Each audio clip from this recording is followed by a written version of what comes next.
Oh hell yeah, we're live. Okay. So right before I started this, I presented, I think I'm notorious for this at this point. I'm drinking Fago. And Mike is like, I didn't know you were all about that whoop whoop. And buddy, I think one of the first moments you and I broke bread as bandmates back in 2008 was reciting ICP lyrics in the band. Probably. Who's going chicken hunting? Where's going chicken hunting? I was always fond of the my axe is my banshee. I bring him when I walk. Yep. We got J Diamond. Hi, buddy. Bread breakers. Nailed to the X. Willie T. Hey, what up, beefcakes? What's up, dog? We got my boy Panda. What up? But he fucking posted that like an hour ago. But before we get into just bullshitting here, I told Mike off stream here that 2 days ago a momentous occasion had happened, history altering. And before we get too silly, we do need to have a moment of some semi-seriousness. So hopefully the technological gods can help me with this. All right. Oh no, it's not letting me share. No, technological gods, what are you doing to me, dude? Oh no. They said get shit on, nerd. They said fuck you, dude. I wonder. Well, damn. I'm so sad. That is sad. Well, we're off to a great start, everybody. Technical difficulties. Well, Mike, how are you? How you doing? I'm all right, man. That's about all I got. Brother, now that my fucking momentous occasion is not fucking working, I'm about there with you. But I am happy to report that when I asked you if you wanted to come hang out with me today, you were trepidatious about your Kitty Mew Mew headset. Yeah. And I said, I won't stream unless you're wearing them. Yeah, naturally. All right, so we're gonna try this a different way, and this is definitely gonna work this time. So let's just sit back and let's reflect. Dale, can you win your second 500 today? Well, we got a good shot at it. Got a good race car. Wasn't really excited about the car yesterday afternoon, the last practice, but the car come around. I think it's going to be okay. We've got a good engine in it. A little exciting. I think it's going to be some exciting racing. You'll see something you probably had never seen on Fox. All our tears have reached the sea. The pre-race was a very relaxing time for Dale Earnhardt. Part of you will live in me. He was relaxing in his interviews. Way down deep inside my heart. And chose to spend that time with family and with friends, laughing, cajoling the folks that he'd go out and race against. The days keep coming without fail. Dale Earnhardt was an enormously popular driver. New wind is gonna find your sail. 7-time Winston Cup points here. Naturally. So naturally. Funny story. I actually have 3 license plate with the Dale Earnhardt 3 on it on the front of my Jeep. Good. Yeah. Naturally. I mean, 2 days ago is the anniversary. Actually, the 25th anniversary. Has it really been that long? 25 years. February 18th, 2001. I know I may not look like it, but that was the last NASCAR race I ever actually watched. Me and my dad watched that race where he died. And I've never watched it since. No. NASCAR died that day. Red But you Fan know what? Tyler, I think the headset is unbelievably adorable. Well, definitely. So I kind of a known fact here. The StreamYard chat is very delayed. So what I'm gonna do is I'm gonna pull up the stream on my phone here just so I can see what y'all are saying. I've got like my space age setup here with I got my dual monitors for my computer, plus I have a 32-inch TV mounted to my wall over here. Whoa, whoa, Mac. whoa! We're splicing the inches here. All right, whoa. Yeah. So, okay. So I got chat. This headset though, I do want to tell the story. So Yeah, please, by all means. I wanted one of these headsets forever just because I thought it would be funny for the lulz, naturally. But I didn't want to pay the money for it because it's $100 headset. And then my wife got it for me as a present. Shout out Jordan. So that's why I have it. And it's actually a really great headset. Like the sound quality on this thing is incredible. Like, whoa. I know the whole ooh, woo, woo. You might be what you're thinking there now, but you know what? It's better than Beats by Dre. That's all I'm saying. I got a set of those too over there. I do know you're a bit of an audiophile. You do enjoy. So again, well, before we get too much further, as I lose my Benjamin here, first, this is Mike. He plays in Set of the Sky as well, and he's a dear friend, fantastic dude, and not only an audiophile, but dare I say, the most. What's a good way to put it? This man has the most immaculate guitar tones. I do. I will admit that. Hop off, dude. I have spent a lot, like countless hours on YouTube and everything else to figure out my tone, just because the first real amp I ever bought was a Crate full stack, that Crate GT 1200H that we had. Oh yeah. It sounded terrible, but I was always mad because we go to these shows and like, yeah, I looked cool because I had a full stack, but I couldn't figure out fucking ceiling. Exactly.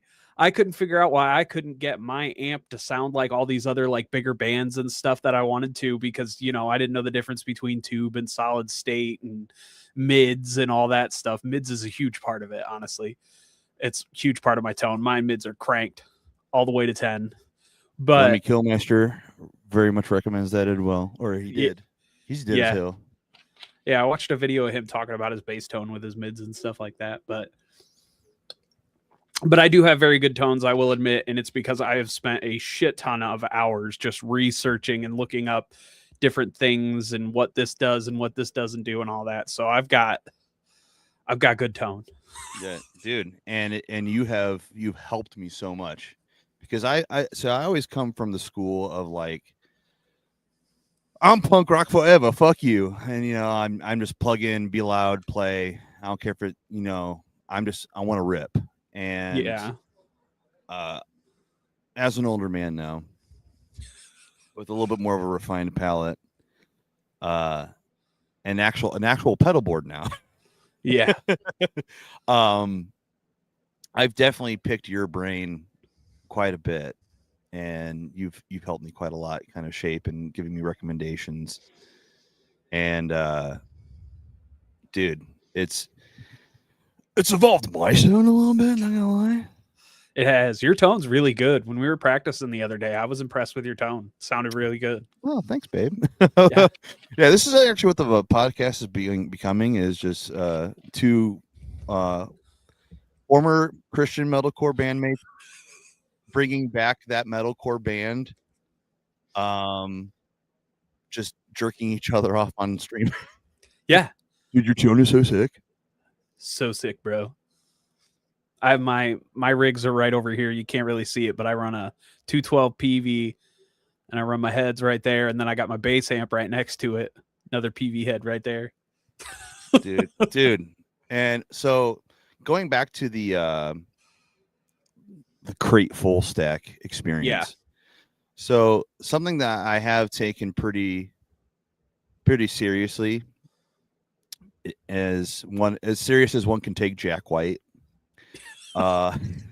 He always had a mantra that it's not necessarily the amplifier, it's for tone. It's you can really kind of make any shit amp sound good. Yeah. You just have to kind of know what you're doing. And I do agree And- with that. And a lot of it's context too, as well. It depends what you're trying to do with your tone. Oh yeah, if you want to sound like shit, do it like Jack White. Mm-hmm. Yeah, that's fair. I don't know. I okay. All seriousness, folks. I do enjoy me some Jack White, but there's only so much. That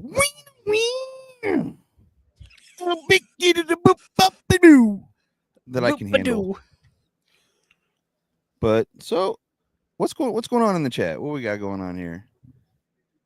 I took probably 4.5 minutes to make my tone. Hey, It's probably good too. no, it's Mr. Willie T. Tyler. He is in the band Red Fan. Oh, okay. Fun punk rock forever local band that we have played with quite a few times. I think I like them on Facebook. No, they fucking rip, and they're super fun live. And brother, I mean, I do following. There you go. See, hey.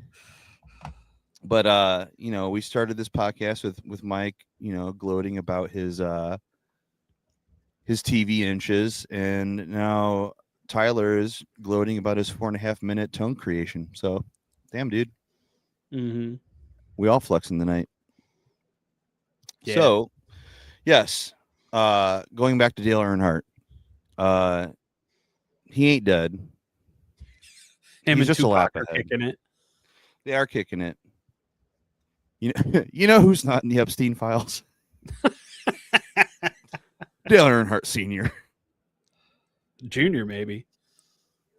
I don't know. I just made that up. Hey, honestly, at this point, AI is so fucking catastrophic now and pretty scary good that you write the right prompt, you can get some blackmail from Junior. It's true, honestly. AI has gotten crazy. Dude, and I like to think of myself as a semi-intelligent man. But quite frankly, the current technological advances and things like AI and constant shit posting and misinformation, it has reminded me and humbled me to the degree that I am actually a fucking idiot, and I fall for this shit every fucking time. I've seen some videos where like I watch it and I'm like, what the fuck? And then like a second later, I'm like, wait a second. Like, hold on. Now, so what I've discovered with AI videos specifically, images are a whole other fucking monster, but AI videos, if I'm scrolling like on Twitter, because I refuse to call it X, but when I'm scrolling on Twitter and I don't have the audio going, that's where some videos can get me. I'm like, oh, what the fuck? That old lady got blasted by a fucking t-shirt cannon. Yeah, I saw that video too. But when we share many same corners of the internet, Mike. Yeah, our algorithms are probably pretty. I guarantee they're pretty fucking tight. similar. But what I have noticed is audio is still not good. Yeah. So if you can actually hear the audio, AI, especially with like voices, there's like this weird, like almost like hissy feedback, if that makes sense. Yeah. And I'm like, okay, still haven't nailed audio yet because I don't know. I don't think you and I have chit chatted anything about anything like this yet. So I am interested to actually hear do you have any fears as a musician, music creator, creative type period? Do you have any fear with AI? I mean, not necessarily. I think that we've already seen what AI can do for music, and we've seen. I don't remember his name, but that guy that just got in trouble because he made a bunch of AI bands and then was paying robots to listen to his music, and he made like millions of dollars off of it and stuff like that. I didn't hear that. Oh yeah, I But read an article about it. He was making a bunch of AI bands, releasing the music, and then paying for plays and making money off of it. He got sued by a bunch of people. But I think that it's one of those things where people are always going to want the real thing, right. mostly for live purposes. People love shows, people love live music, people love the energy, things like that. So I'm not super worried about, AI taking my job or anything. Although you could backtrack bass pretty easy. I disagree, and I know. I mean, there's especially in metalcore, I know of and am friends with people in bands who have who the bass player is fucking Dell or some fucking computer. Yeah. That's how old I am. I'm still making Dell references. But even tonally in metalcore, sure, you can really kind of get real close to it with just a laptop. But dude, something about just the fucking girth of a fucking live bass amp, just a real big fucking Ampeg 810 just roaring. Yeah. But call me old fashioned. But so this kind of ties in, interestingly enough, to how easily duped I am on the interweb, because I feel like the corner of I think the YouTube algorithm picks up on my paranoias, because I'm constantly seeing YouTube shorts or just getting shit pushed even on my TikTok of like just doom and gloom of like now record labels are creating AI artists and signing them, and blah, blah, blah, blah, blah, and the whole industry is going to go this, and then I'm watching every fucking second of it going, dude, it's all over. And then I'm getting other things where people are like, dude, shows are dead, venues are closing down, no one cares about shows anymore. But then you point out the fact that no, there are people that really love going to shows. It's still a thing. And people are getting actively sued for doing AI music on Spotify. So I'm like, oh wait, no, there can be justice in the world. I just fall to rage bait because that's where the fucking money's at. Yeah. And I mean, not to feed into your fears here, but realistically, labels could do that easily by creating AI bands and then just hiring musicians to play it live. Hire me. Yeah. I mean, labels have done that before where they've built bands and stuff like that to put out music. I've seen documentaries about these. Like that one fat guy from Florida who really loved fucking blimps. He made fucking NSYNC and the Backstreet Boys. Yeah, that guy. That guy. I remember there was some metalcore band way back in the day. I say way back in the day. It was like 15 years ago, but I don't remember. Way back in 2007. Yeah, that I talked to someone. I'm trying to remember exactly how the conversation went, but there was this band that a label pretty much built. They like paid someone else to write the songs, or maybe the band did it. I think the band paid someone else to write the songs. They learned them and played them live. Convictions. Sorry, that was mean. That was so fucking mean. All right, anyway, we're having fun. Yeah, shit's open. It was a good reference, wasn't it? But yeah, there was something the band like paid someone else to write the songs, and they just learned them live, and they like got signed and everything. They're not around anymore. I don't even remember their name, but I was gonna say, what band is this? I don't remember. But Hey, that's why you have to tune in. Because sometimes what happens is it is a Friday night. Ian has had an absolute dog shit of a week, absolute shitstorm, and he takes one too many rips from his weed pen. And then not only did yesterday my state tax return hit, but today my federal tax return hit. nice. So We now haven't I'm even acting filed different. ours yet. No, I got that shit fucking the second my last W-2s from my previous job that I quit this past year. Once those came in, buddy, I'm on that fucking TurboTax, especially because and I've admitted it on, I think I did this on Cornfed with Dalton and Dave on a Saturday stream where I'm Poe and my checking account in my bank goes through TurboTax. Oh, does it really? Yeah. And so, but the benefit, it's not much, but the benefit of banking with TurboTax is doing my taxes through TurboTax. I get my tax return so motherfucking fast. Yeah. See, my issue is I owe the government money, so I probably won't even see my tax returns. Well, so shout out to having kids, which I know you Mhm. have a wonderful boy. I do. With your wonderful wife, but the benefits of having a child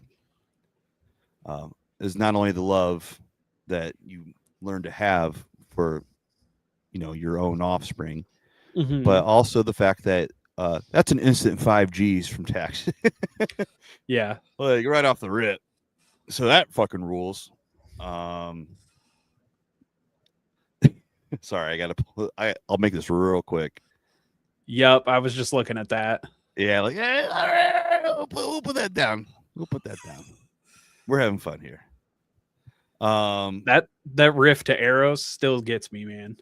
love that song. So what's funny is I could fucking pull up and we could just fucking like listen to that album on stream right now. YouTube wouldn't even fucking pull it down. They're like, "What music is this?" Yeah, it's fake. No, go ahead. I will admit I do like Convictions. Their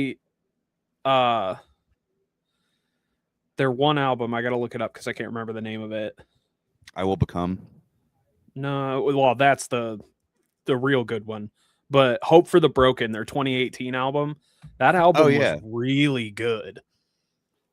Oh yeah, Josh is going to be coming on the pod, and I'm pretty sure we're going to get John Fleischman on at some point as well. Nice.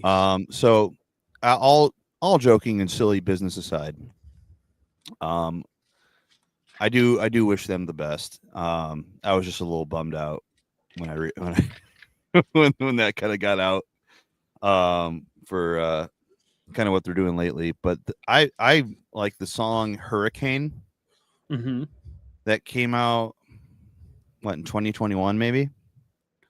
Like I fucking love that song genuinely. Yeah. And when I get a chance to catch up with Josh, I am going to gush to him about that. Like, as much as bitter old guy as I am about a band that I quit succeeding without me. Yeah. I genuinely did love some of the stuff that they did after I was in the band. But it was also just one of those things where like, and I've talked about this a little bit before on some of the earlier like solo streams I did. Where, the trouble with me reflecting on that era of being in that band was that that was like our baby. Mm-hmm. Like Settle the Sky, I was adopted. Yeah. You know, I was ushered in, and what a wonderful gift. You know, I love that we're back together and we're making music again. Even if it's just, you know, fucking riding in Dan's basement, just playing with riffs. Excuse me. But Convictions was like, that was us. You know, that was me, Dan, and JD in a Sandusky, Ohio parking lot, and that parking lot was attached to old venue, RIP, no longer around, called the Underground, where we were watching our friend Jacob Stiltner do a DJ set. Which it was cool. And then we were like, oh yeah, all right, we're gonna step outside for a little bit and get a smoke. And while we were fucking hanging out outside, we were like, let's make a band. And so building that thing from the ground up, you know, and really having a specific vision for it, I think it took me many. I still you know, struggle sometimes processing some of the feelings I have with that time in my life and with that band in particular. But I really believed in how we were writing and how we were doing things for that first record. And I fucking still hold up that record as one of my more proud moments of songwriting.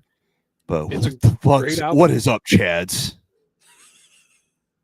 What's up, dog? What's up, Chuds? I don't even have that comment on here. What? That's crazy work.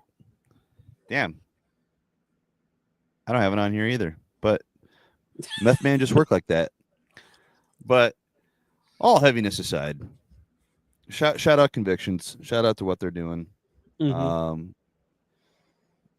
Mazel tov to their continued work and success. However, this new Settle the Sky record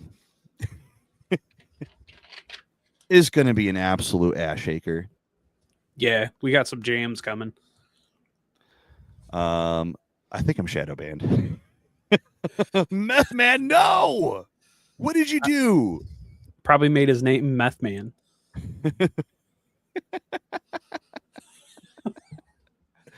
No. There are worse things, Michael. But Meth Man, were you a nasty little ass on the internet? Were you saying mean things in the comments?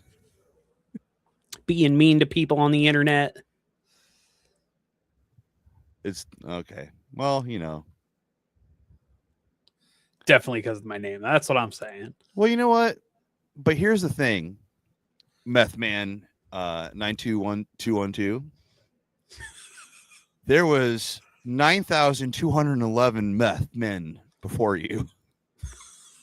They blazed the way. They walked so you could run. They walked so you could fucking run, dude. But you know what?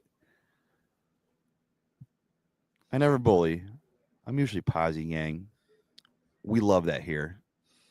One of the new life mantras that I've actually adopted from doing so much work and fun little streams with Dalton and Robbie in the past year is the golden rule, which is please don't be mean to me.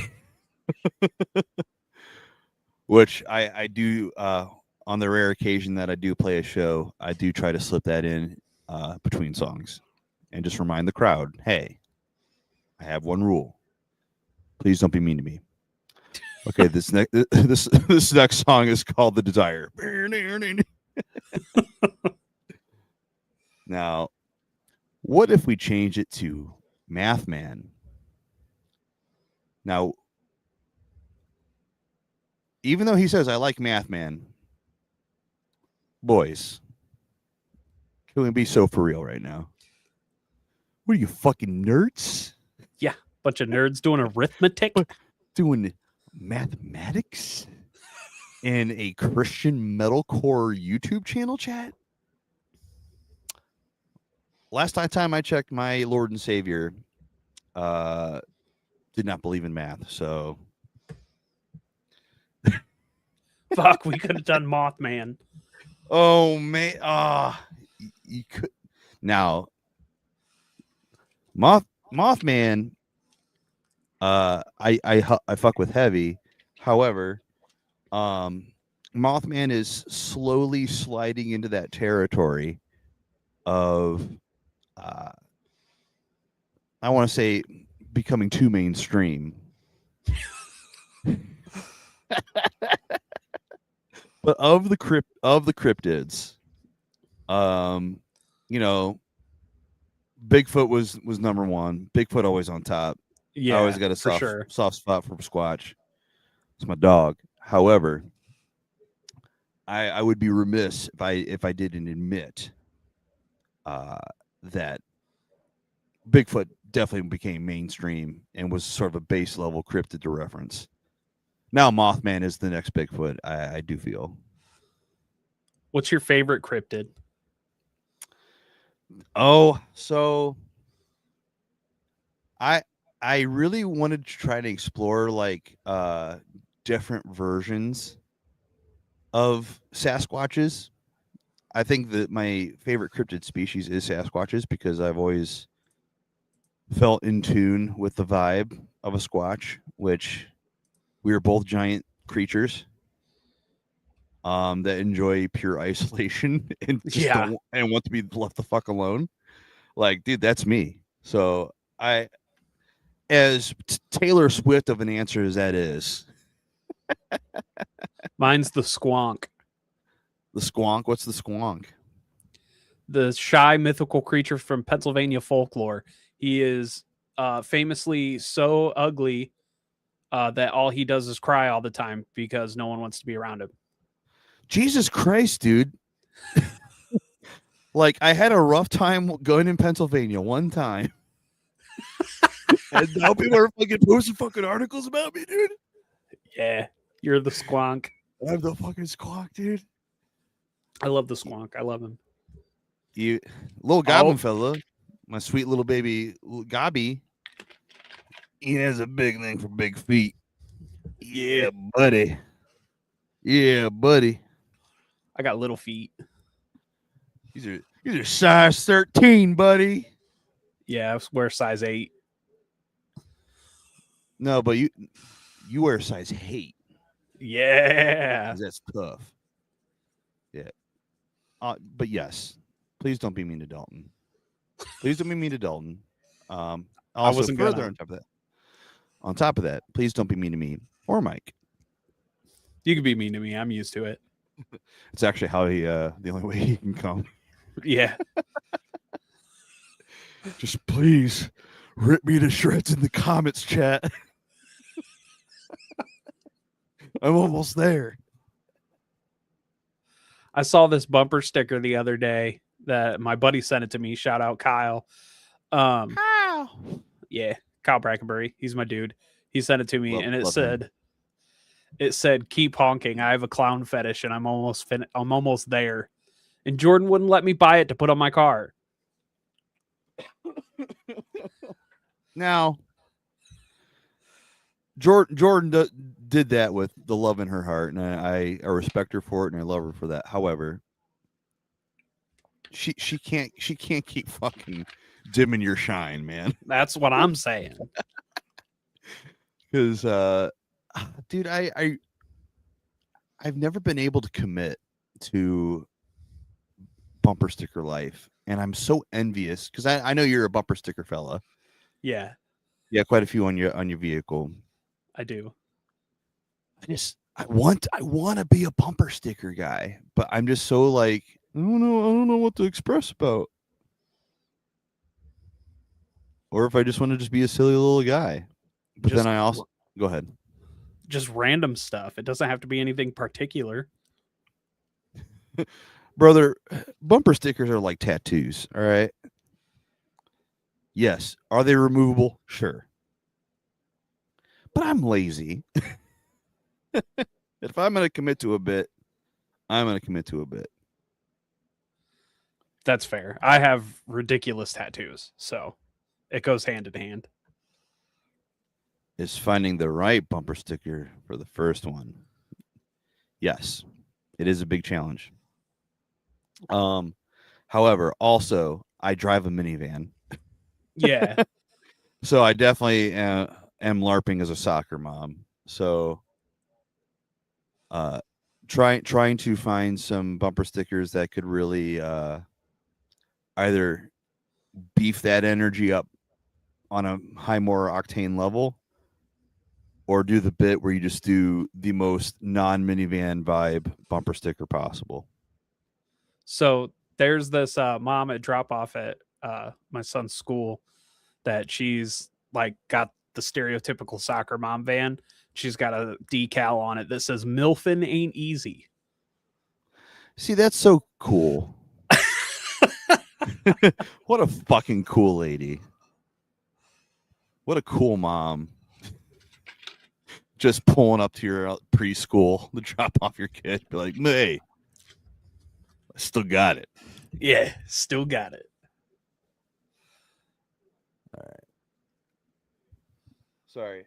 ADHD just kicked in real bad because I am so thankful for how wonderful this noise gate is on StreamYard, because Thursday and Friday nights here in Podunk nowhere, this bar next door is so fucking active. I didn't even know there was a bar there. Oh in yeah. that town. Oh yeah. And Thursday and Fridays, boy howdy. So where my apartment is, you can kind of see out the window here. If you want to dox me. So I don't know if you can really see it. Well, the glowing, where this glowing lamp is being reflected, there's an alley right here. So there's an alley that comes full this way. So my apartment is right next to an alley, and this building, for better or for worse, is very old. It was built in the late 1800s. So the insulation here, not the greatest. Yeah. The soundproofness of this building, not the best. And the bar is right across the alley. And so people who are out smoking or just hanging around the bar all hang in the alley outside of my apartment. So a true challenge of my ADHD and being maybe a slightly too high, people fucking being drunk and yelling at each other outside. I miss those days. Oh yeah, because back when you lived in a college town. Mm-hmm. You know, and I lived in the same college town for a little wee bit, and let me tell you, being the resident old guy in a college town, definitely a bummer. But now in hindsight, I am a little nostalgic. Yeah. Just the convenience of being in a bigger town was pretty nice. However, there is loads of entertainment happening right now, that unfortunately you guys are not going to really be able to hear. But if you kind of catch me kind of doing this periodically, it's because I'm also a fucking little sassy fucking gossip girl, and I want to hear the tea. Because boy howdy, I wonder if I can look up the statistics of the divorce rates happening in Gibsonburg right now, because whoo-wee. It's probably bad. There's been a lot of drunk, angry phone calls lately. And you're just at the window like, Oh, dude, I'm a fucking gossipy bitch. I'm like, oh. It was even worse as my kid is too. She's nosy as hell. So we're both just like texting each other, going, oh, oh, dude, you hear that? Which that is one of the cool aspects of having a teenager now, is now she's to an age that's like you're kind of hanging with your homie for a little bit. yeah. And No, there was last night a very drunk phone call happened. Is that This is Salem. Salem? Okay. He's upset. He doesn't want me to hold him. Well, Mew. Well, he's also maybe a little jealous of your pink ears. What a sweet baby. My cats are currently hiding. He just came in for attention. He does that. He's so needy. He's the loveliest, like the softest cat I've ever touched in my life. I just love him so much. Yeah, now he's attacking random things on my shelf. Well, as children do when they want attention.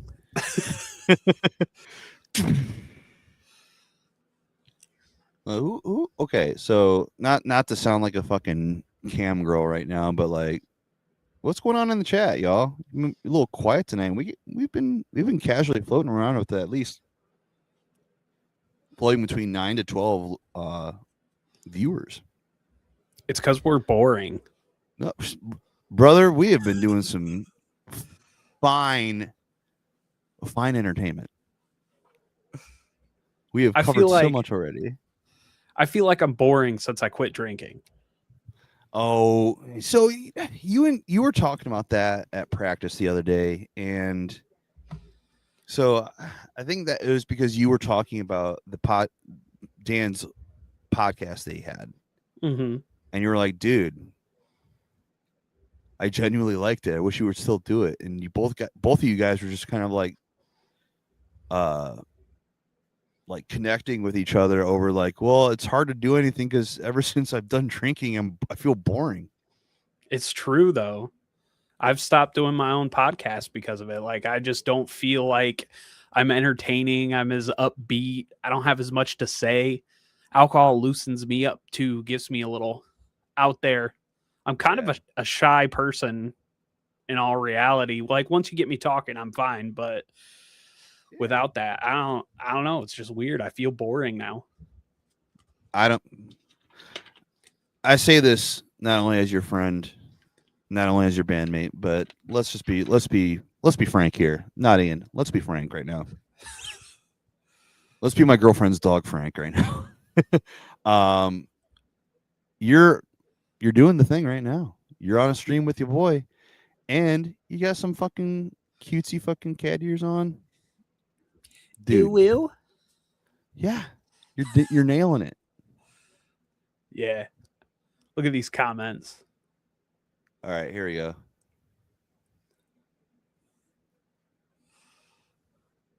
Hey, thanks, bud. See? And fucking Meth Man, he just stayed chudding out here. And we need to do our political podcast. Yeah, Jeremiah. We talked about it like years ago now. Which also We shout just out never our did it. other bandmate, Jeremiah. My sweet baby boy. I love him so much. Just fucking Ew. fucking that shit makes me makes me so And angry every time I hear it. You missed the comment. Alcohol slaps. Oh shit. They're not wrong. Alcohol slaps. Now I'm a natty light guy. I miss my natty lights. listen, I think I feel like I either won or lost some sort of genetic lottery, but alcohol just never hit it for me. Oh, it And always hit for me. And as I said, those words fucking pushed through my mouth just now. Just so everybody knows, I cringed. I felt like a sassy bitch just now, where I was like, alcohol actually doesn't do anything for me. But I mean, it's the truth.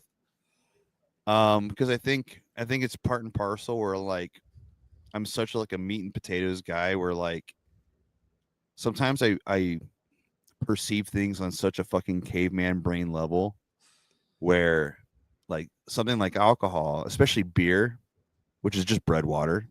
Mm-hmm. It's delicious bread water. It fills me up so quick. So I'll have like 3 beers and I'm like, I'm full. And so then my dumb caveman brain goes, well, that's enough for me. I'm full now.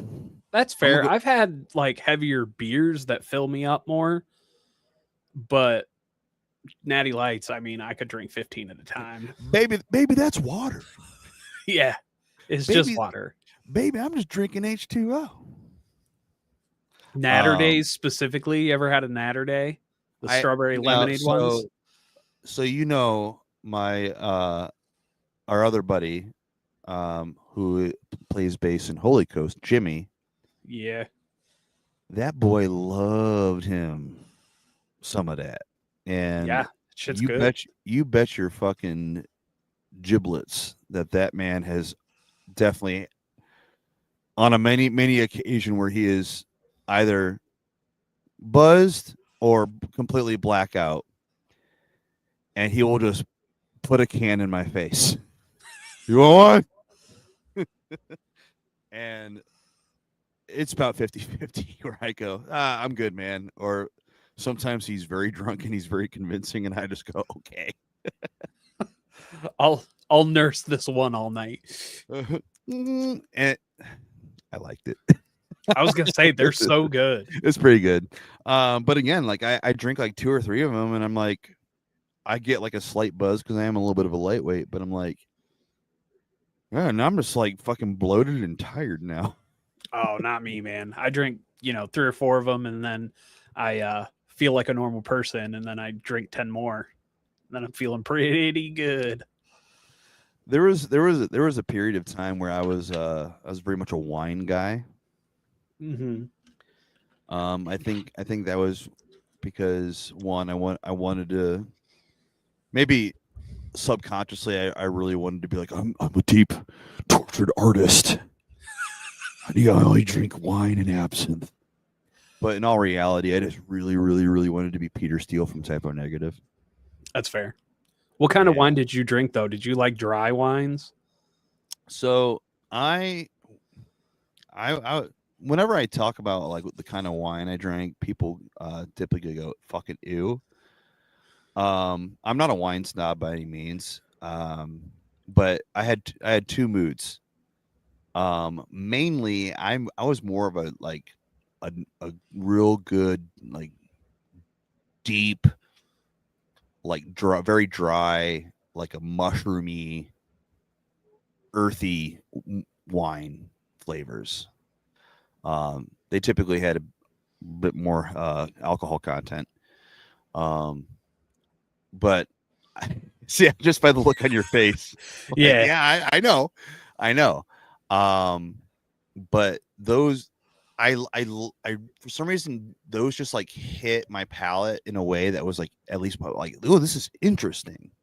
Like, okay, it was like different, but also it would give me hammered pretty quick.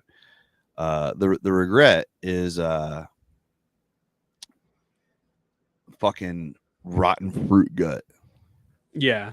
Because you would kill a bottle, and then that shit would just be fucking fermenting in my gut meat, and I'm like, oh. However, there would be before I go into my little wine story here, because it's pretty embarrassing. I weed big same. I don't. I drive forklifts at work, and I can't afford to like hit something and get drug tested, so I don't. Well, I currently, my day job is with weed, so Oh, so I am allowed. do Thank they God. drug test there? No. And I you didn't hear it from me, but it's very apparent that some people that do get a job at this place do so because it is a place that does not drug test. I'm a Modelo man twice a year. Modelo's good. Yes, Willie T. When I do have a beer, I do have myself a cerveza. I do have a Modelo. I very much enjoy that, but that's usually just at El Vaquero. El Vaquero. El Vaquero. Dale ain't dead. He's just a fucking lap ahead. Beer's amazing. Yeah. 3 beers is a nice chill buzz. I'm all about chilling. You are blessed if that is your reaction. So going back to the wine. So like I said, I had 2 modes. I had my initial mode where I like a real kind of dry, kind of almost like, I don't want to say tangy, but like a real like woodsy burn kind of flavor, or any kind of more, I want to say exotic fruit kind of wine, but like not just your atypical grape. Like, give me a fucking raspberry wine or something like that. Yeah. That's when I would be like a little frilly bitch, like, ooh, like give me some of that. So one of the best wines I ever had, and I can't fucking find what the, not only the brand was, but like what the actual flavor of it was. But to my understanding, it was a orange citrus wine. Which, if you know me, some of you do, some of you don't. I'm a little pig slut for some orange flavored things. But this is many years ago. But my friend was having a housewarming party. He and his partner at the time had moved to a kind of nice new place in Toledo, and the whole gang went there, and my buddy's ex came out from the kitchen, and she was like, "Hey, we're not wine people," and they had just come from a wedding like a week earlier, and they're like, "We have this wine, but it's orange. Like, I'm not sure if anybody would really want this. And if you guys want to pass it around, or if somebody just wants to take it, they can fucking have it." And I was like, "Ayo, give me that shit over here, buddy. Let me tell you, that shit was candy. Yeah. It tasted like fucking candy, and it was wine. And I drank that entire bottle in less than like 8 minutes. Like, it was candy. I'm an adult. Super quick. And thankfully, by the time I looked at the time, I was like, "Oh shit, I actually got it." Because where I live is like almost an hour away. I was like, "Actually, fuck, I gotta get going. I'll catch you all later." And so I kill this bottle of wine, and in my head, I was like, "Oh fuck, I probably shouldn't be driving right now, but I'm not drunk yet." It hadn't set in, so I was like, maybe I can beat the drunk. And let me say, I did. But here's what happened. Like, maybe this is just the universe fucking having my back. But I made it home. I totally sober, but started really kicking in up the road. I started getting real warm in the face, and I'm like, "Oh fuck! Oh, there it is." Because then that fucking fruit's fucking really in my system now. Pause. But I parked the car in the back lot of my apartment, and I don't remember much after that. Now, the insane part of this story is when I woke up at like 2 a.m. I woke up and I was naked. With only half a sock on my left foot. And I didn't make it to my bed. I literally fell asleep with my head down like this in a kneeling position, like slumped up against my bed. butt naked. And I get up and I'm like, what the fuck? And I look behind me and I left myself a little trail of my clothes. And I go to my stairway, and so I'm able to piece together that I think I just instantly just got blackout after everything hit. And what I guess happened was as I was traversing the stairs, I just started peeling off my clothes. And then by the time I got to my room, I fucking face planted and I had stripped most of my shit off except half. I didn't get my left sock finished.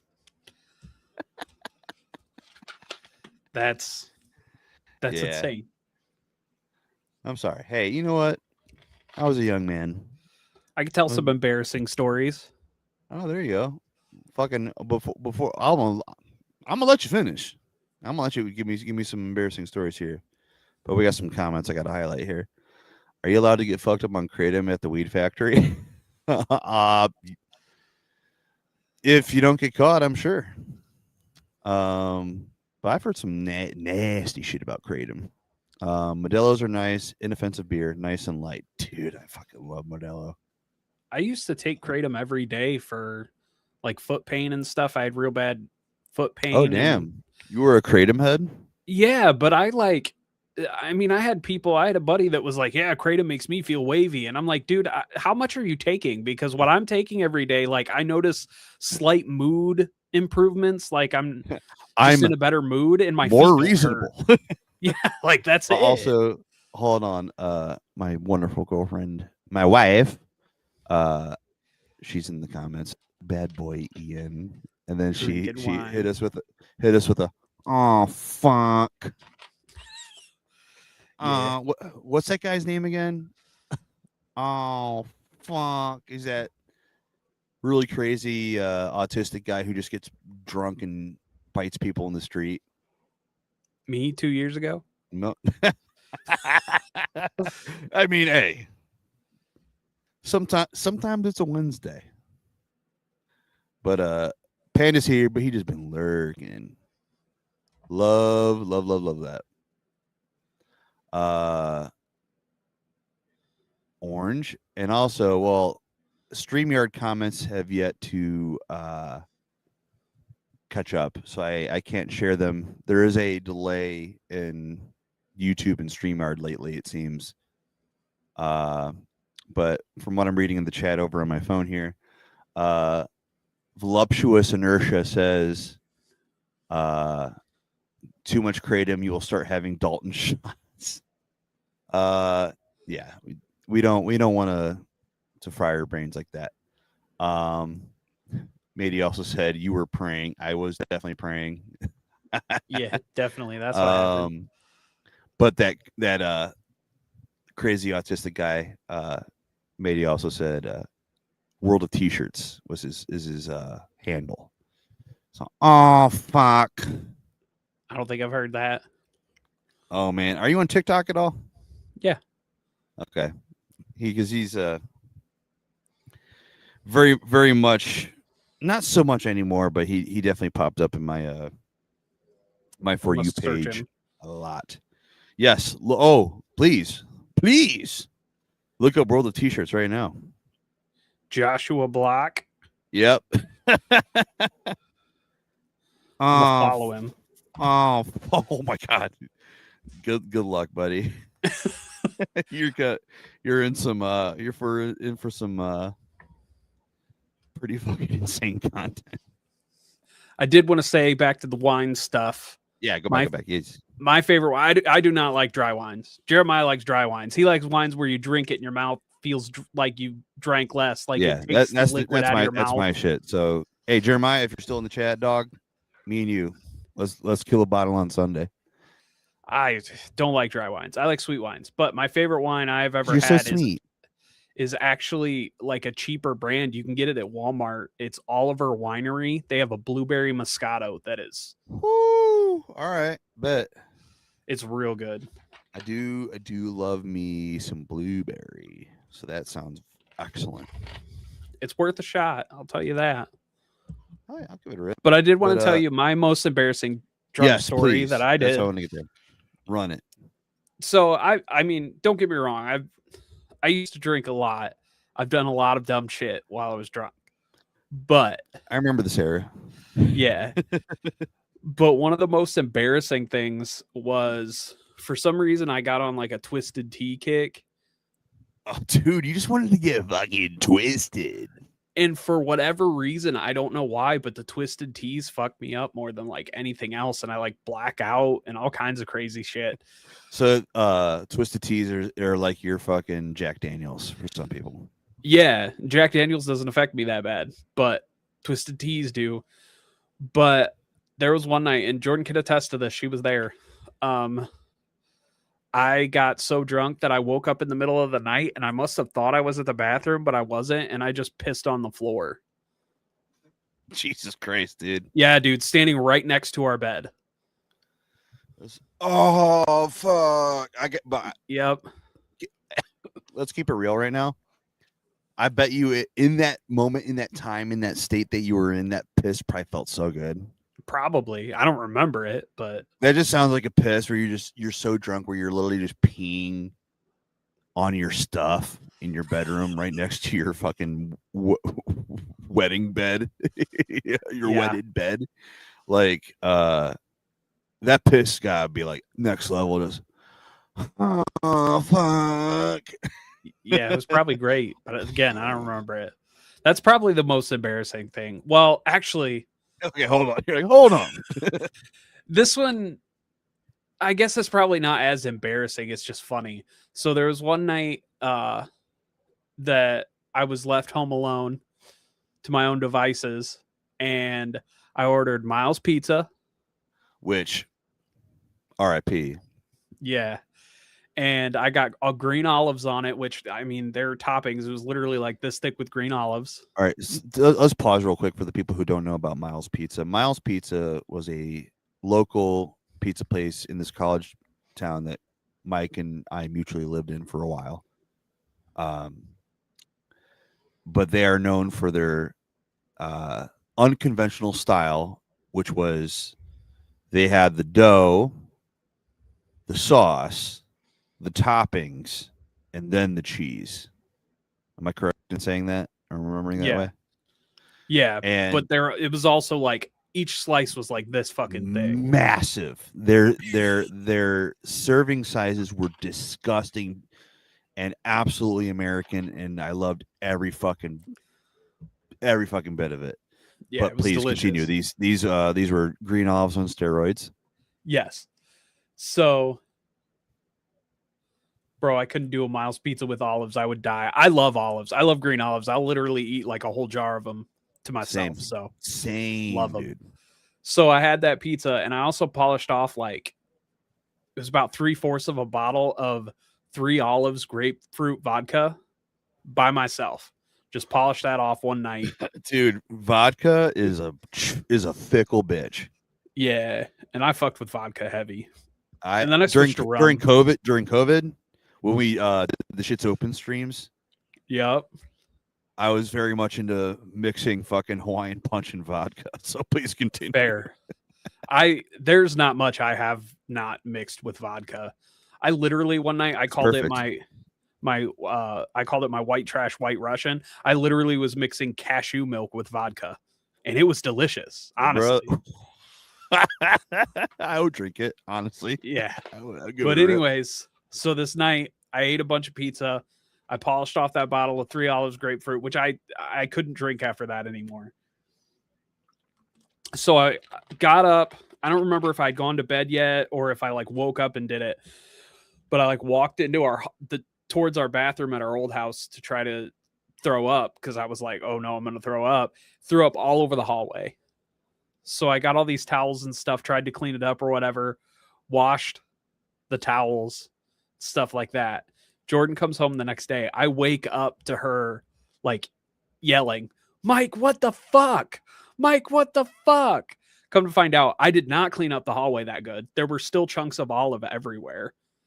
And then the towels that I washed also had chunks of olive in it. What?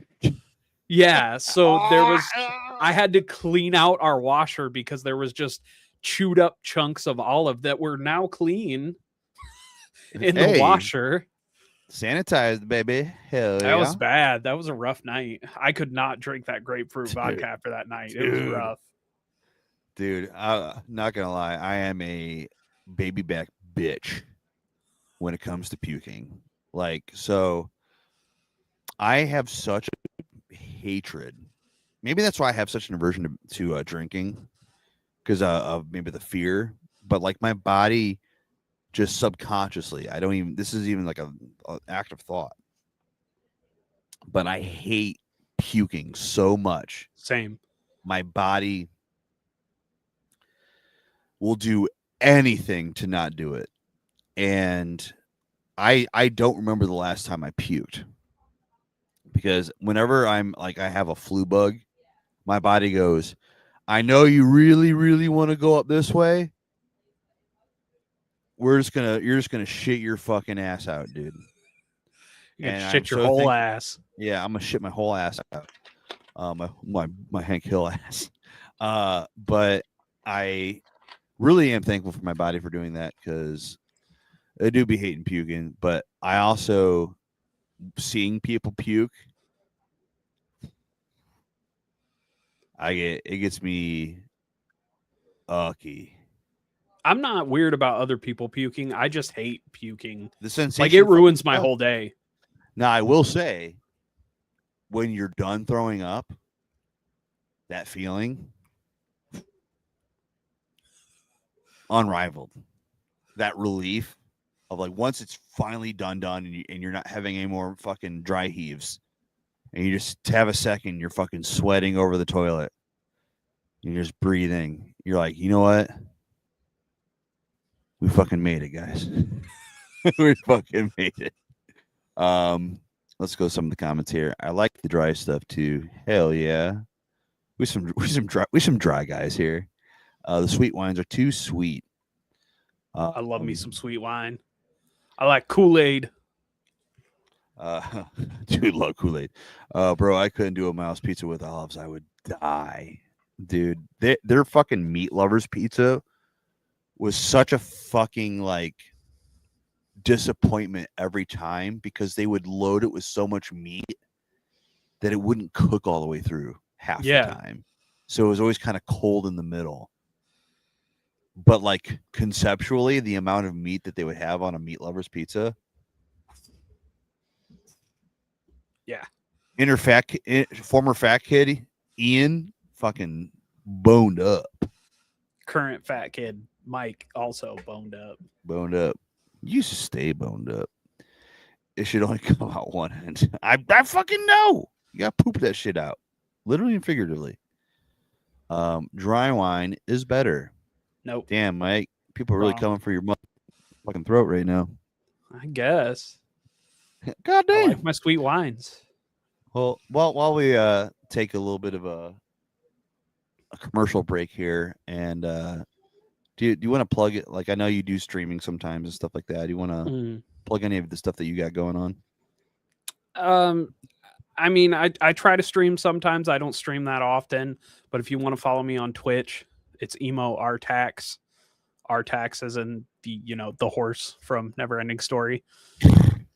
Yeah.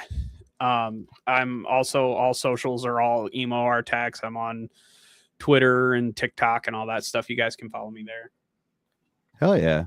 That's about all I do anymore. I might be joining another band, but I don't know yet, so I'm not going to plug it.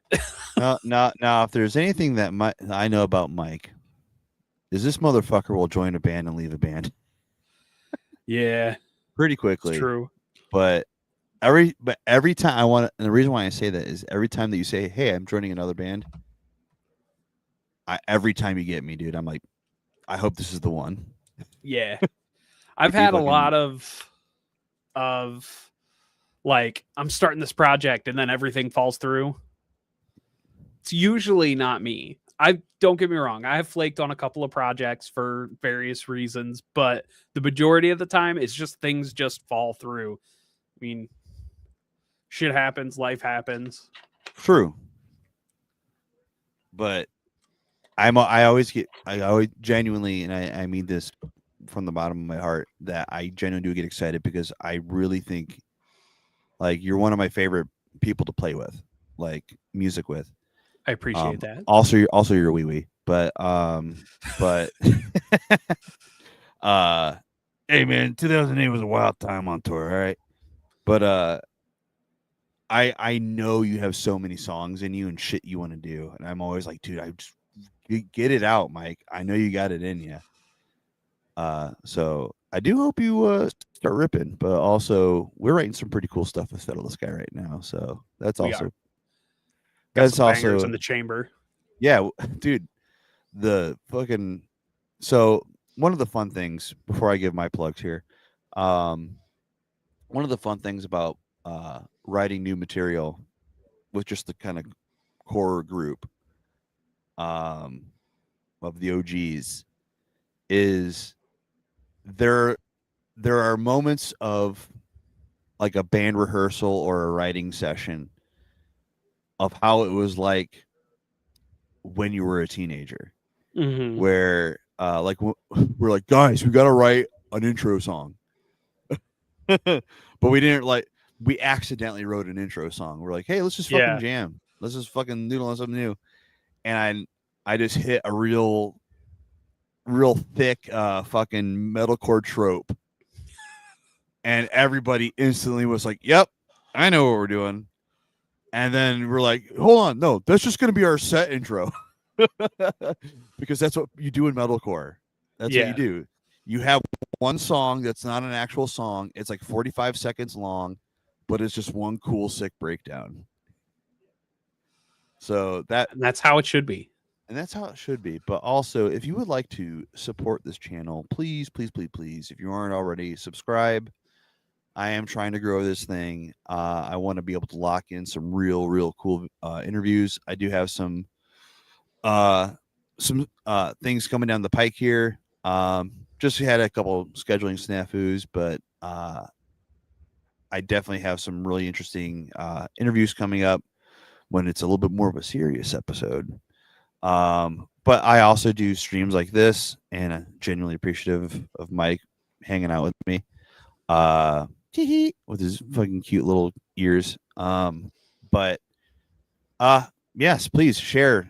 If you're interested in any of the historical aspects of being a touring musicians in the mid 2000s, the Christian industry, or if you're more into the sort of psychoanalyzation aspect of it, where I'm treating it like therapy, because having these conversations with old friends and people in bands that we toured with all the time, like the latest interview I did was with Tom Hurst from the Gun Show and Creations and Now When, and also Dive Bomb. Shout out Dive Bomb, they fucking ruled.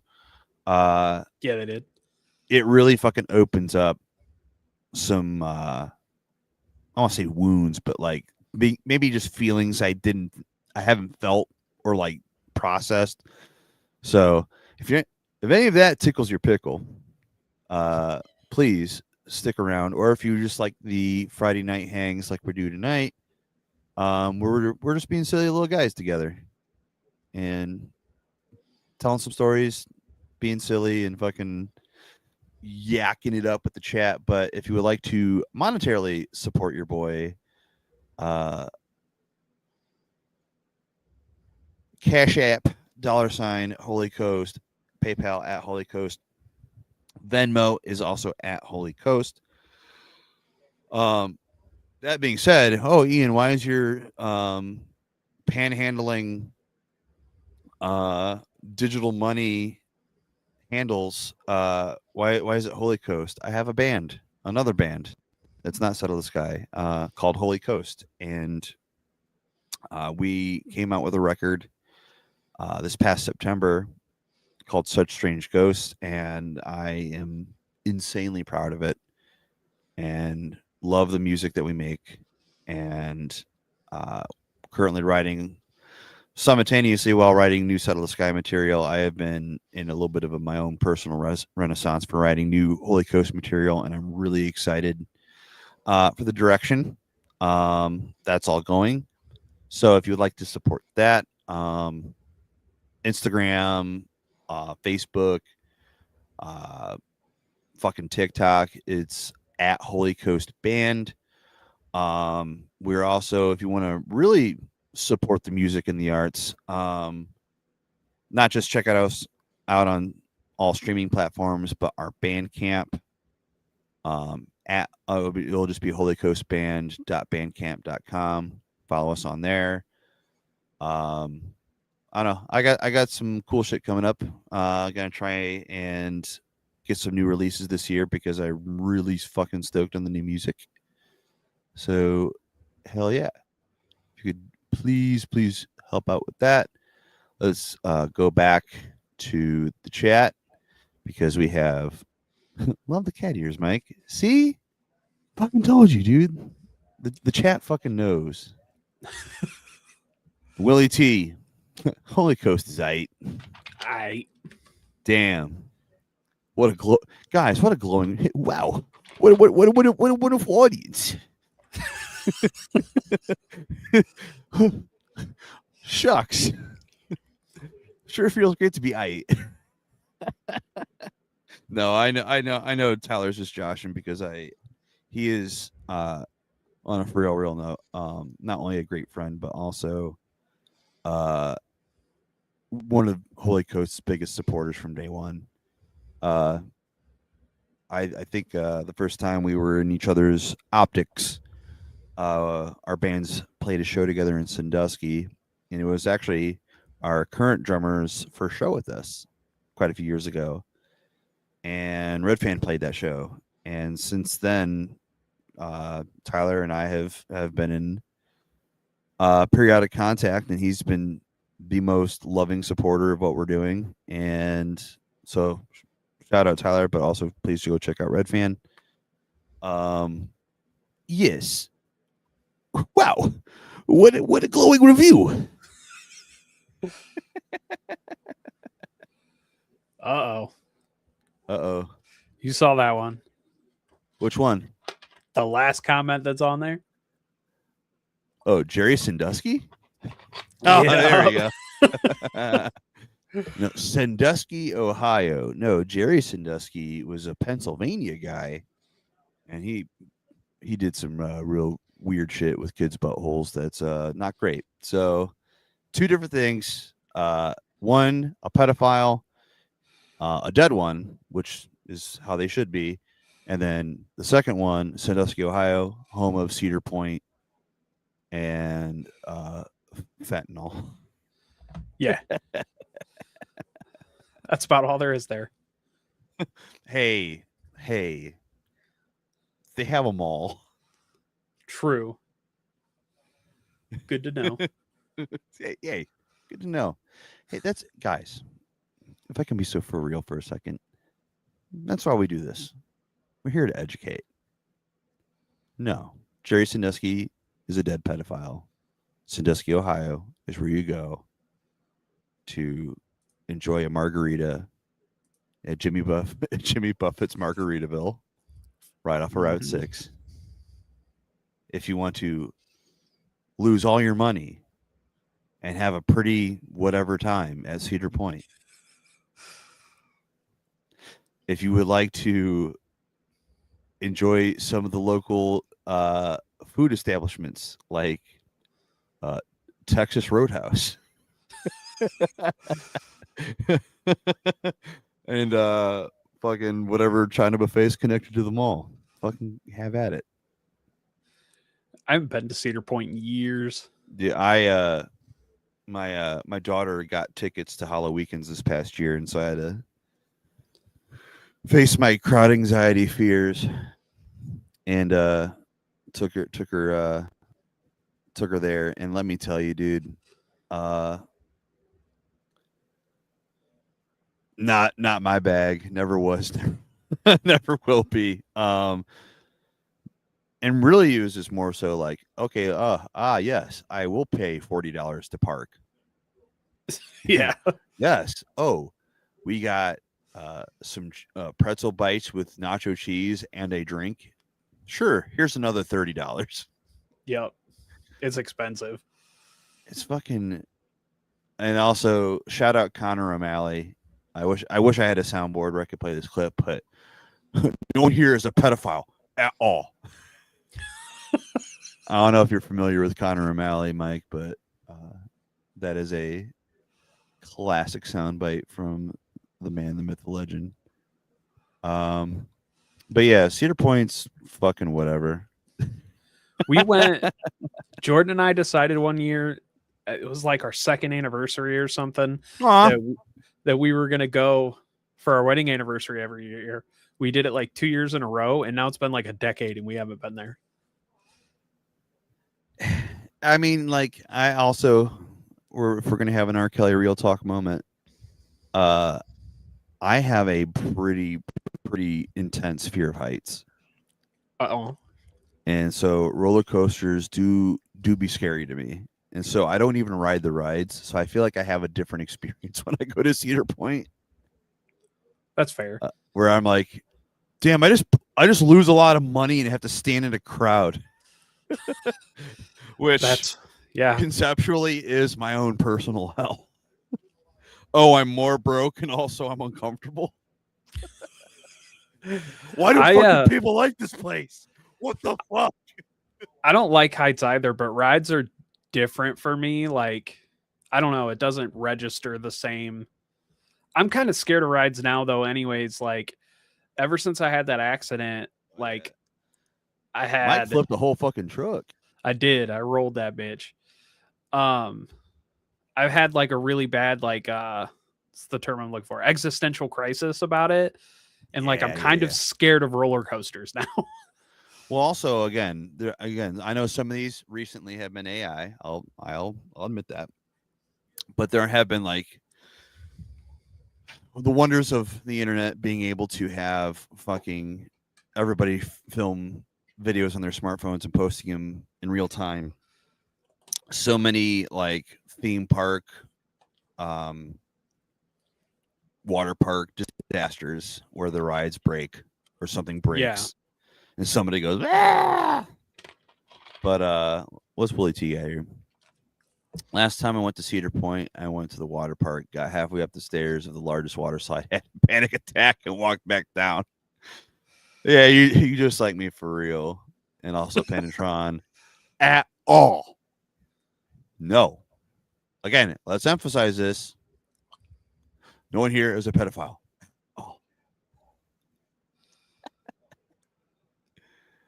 Oh god, the fucking Epstein. What a fucking timeline we live right now. For real. Like, so have you ever seen the movie Zoolander? Yeah. So do you remember that scene at the end of Zoolander, where Mugatu, Will Ferrell's character, fucking shouts at the top of his lungs, "I feel like I'm taking crazy pills here. Yeah. I'm taking crazy pills." That's me. Literally every day I open my fucking phone lately. We're just like, oh yeah, here's another fucking insane thing that's happening in this broken timeline. Yeah. Here's people talking about eating babies and taxidermying them and using them as furniture, and yeah, shit's fucked. Also, the earth is dying. Also, this is happening. Also, like, here's another video of a guy getting shot in the street. Yeah, I'm just like, ah! Yeah. And you know what we do? We just keep going to work, paying our bills. Going to our wagey cages. Yeah. It's fine. It's fucked is what it is. No, but that's why we do fun little things like this, because sometimes this is what you got to do. Bring a little levity to the world. Have a little levity. Have some goofy goobin with some bros. Also, I did miss this when I was patting myself on the back for having such a glowing review. Shit fucking blew my mind. 10 out of 10, dude. I swear. I appreciate that, man. I'm not sure if you're referring to the record or that show we played together, but either way, appreciated. So, how before I probably should have asked this before we went on stream. How late are you willing to go? However late, I don't care. Hell yeah. We all still because who's all still hanging in the chat? What we got going on? I feel like an e-girl right now or a cam girl. Guys, what do you want to do? What are you doing? What do you want? You know, this is if I were to ever do stand up, this is YouTube crowd work right now. Yeah, so what do you guys do? Where are you from? Where are you from? 3-hour stream. Let's go, boys. No. I do got to be up at a reasonable hour. I don't. Well, fucking look at you. I do. I'll wake up, but chilling and chudding. Chilling and chudding. Chudding out. We are chudding out. Oh.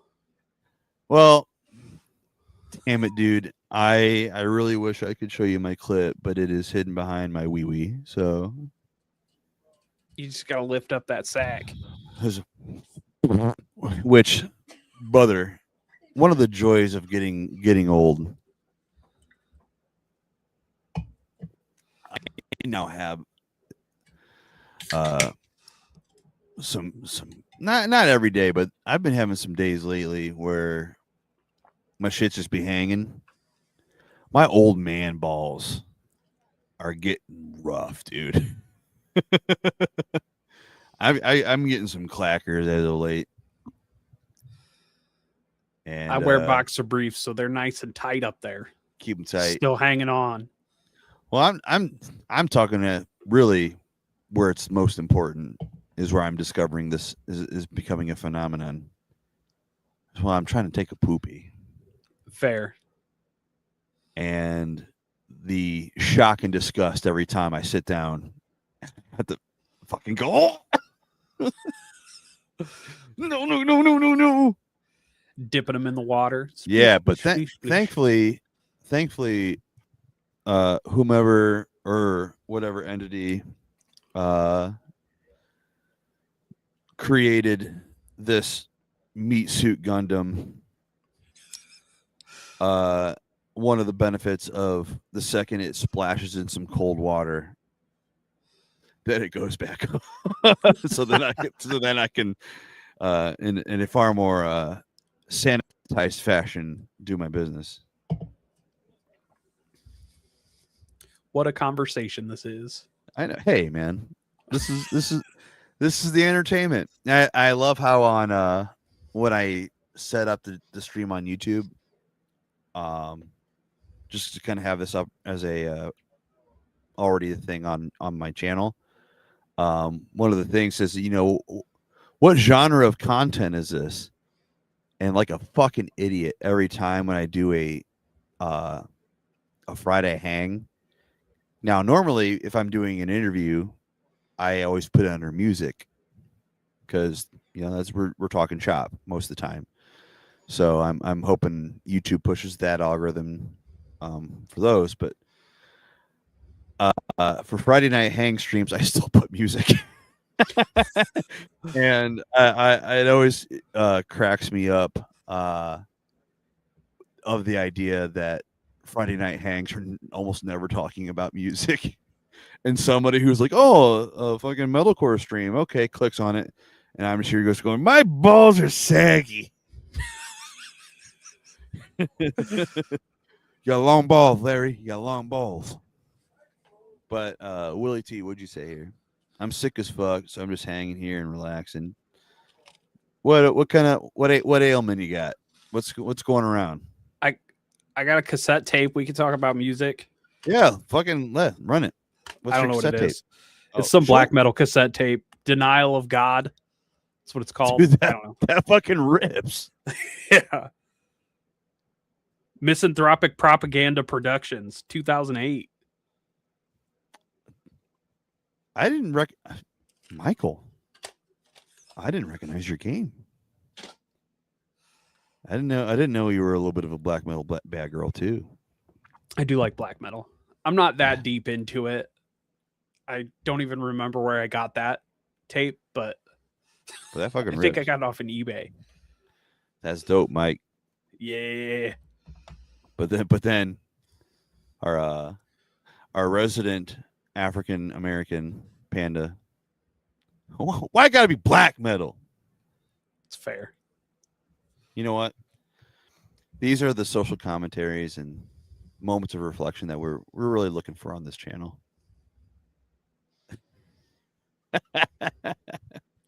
But speaking of no, I do love black metal. Fucking love fucking Behemoth and shit like that. But I've talked about this a couple times on the channel, but one of the things I had transparent, if I'm being absolutely transparent, something I do struggle with is sitting down and having the focus to try and find or listen to new music. Because I'm such an autistic fucking fucking monster where I have like my set things that I'll just be like fixated on, and that's all I listen to, which as of late has just been like Boards of Canada and like ambient soundscape shit. But I was such a brave boy today, and I know Mike will be so proud of me. I listened to the new Converge album. Oh, Have you gave that a spin? I have not. Dude. Ladies and gentlemen, chat. Two questions, chat. Well, one question, one fucking proclamation. First question, chat, am I cooked? 2, the proclamation. Listen to the new Converge album, please. I added it to my library so I can listen to it. Dude, it fucking rips. Like, it's the thing I love. So, not to be fucking Anthony Fantano here, the internet's busiest music autist, but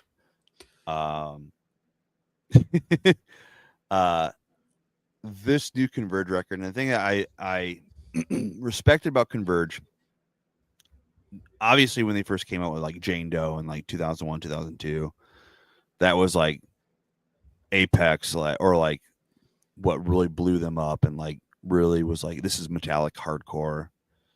And then You Fail Me comes out, and then fucking during the 2010s and that decade, they started experimenting a lot more, which I dug a lot. Like, do you know the artist Chelsea Wolfe? No. She's an artist that does like ethereal, like heavy music, but she sings like super pretty. Very kind of like moody stuff. And they did a collaboration a couple years ago called Blood Moon Sessions 1 or something like that. Really cool stuff, but not really Converge. This record is very straight and to the point, very back to the basics sort of thing. And as a old head and old man yelling at clouds on such a frequent basis, that fucking just scratches the bright itch in my brain. So highly recommend the new Converge record. What we got here? Black Metal Baddie. It's the cat ears. That's what you could tell that I love black metal. He's like, meow. Probably the flu, but who knows? All I care about is the 50 pizza rolls I demolished like the Lord intended. God is good, everybody. God, chat. How great is our God? I knew you fucking cringed, Mike. Panda, you fucking rule. Panda fucking rules. Right back at you. Such a humble king. And again, shout out StreamYard for the proper noise gate because remember when I said I couldn't find my cats? They're definitely in the hallway and had a little bit of a showdown just now. Beating the shit out of each other. And they're always really quick, just and then they both run away. Like literally just and then they bolt. It's psychotic.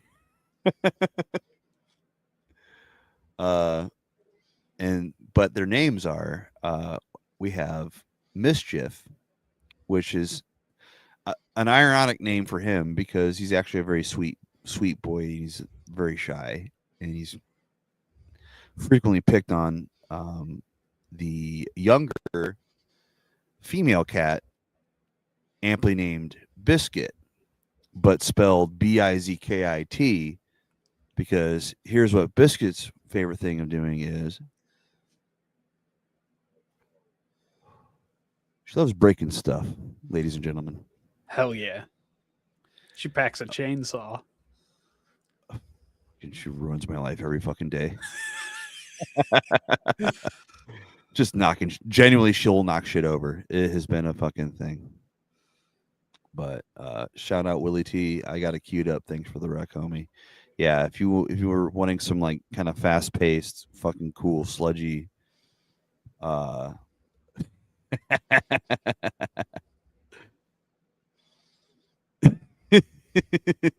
hey, come on now.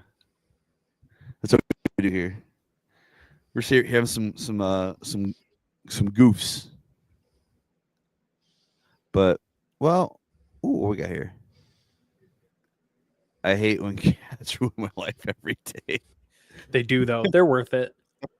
All right, so I can't remember. I think I might have talked about this with Dalton a little bit on Cornfed when I was on it on Wednesday. But like, oh, I don't even think most of it aired. I think we were just talking about cats off stream before we started going live. Now I'm thinking about it. But so if we're keeping an absolute fucking buck, I am far more a doggo person inherently.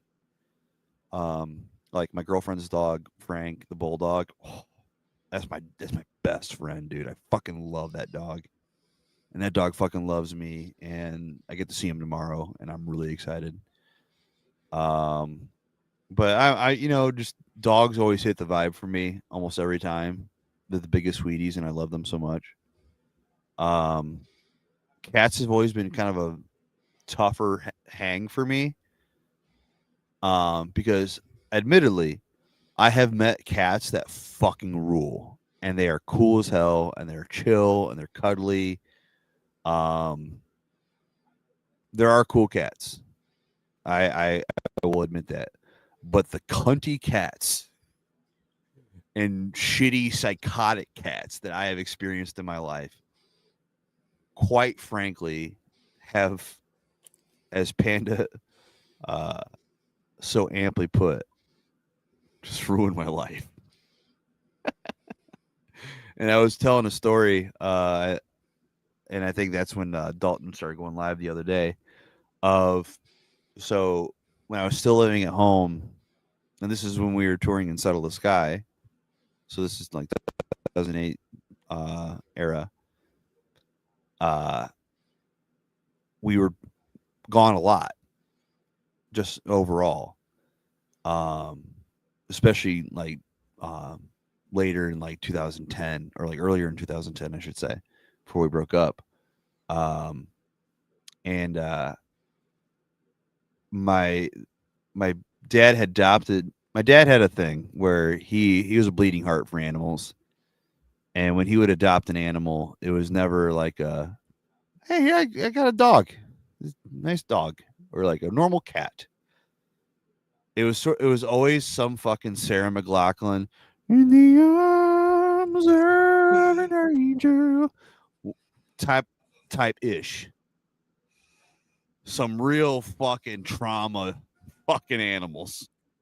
Like, this cat was fucking abused and neglected, and then this other cat that he got named Hatfield, who was this real pretty long-haired Persian cat. But he was a fucker and absolute asshole. And he apparently he came from like a divorced dad house where he just had to just eat whatever was around, and so he would always get into the trash and shit like that, even though he would have a full bowl of food. It was fucking frustrating. But Hatfield had taken over my bedroom on a like super long tour that we had been on, and it might have been the Ass Grass or whatever the fuck it was. That tour, that was like a month and a half. He had taken over my bedroom, and then upon returning home, I went to my room and I opened the door, and Hatfield was laying on my bed, and I'm like, "All right, buddy, my turn. I'm gonna get out."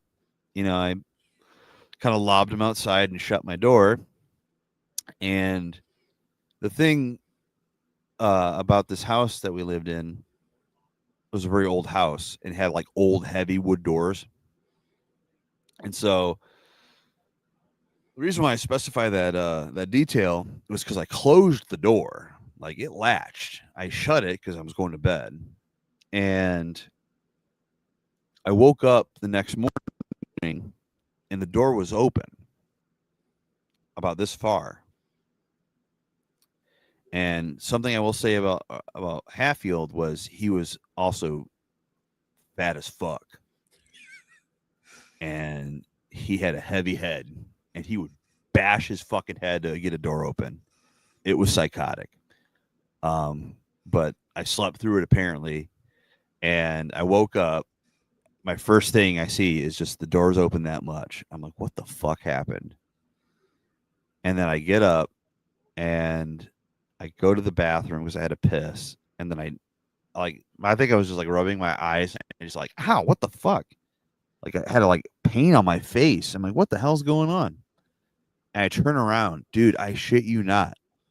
I had one single scratch from the top of my forehead all the way down my cheek.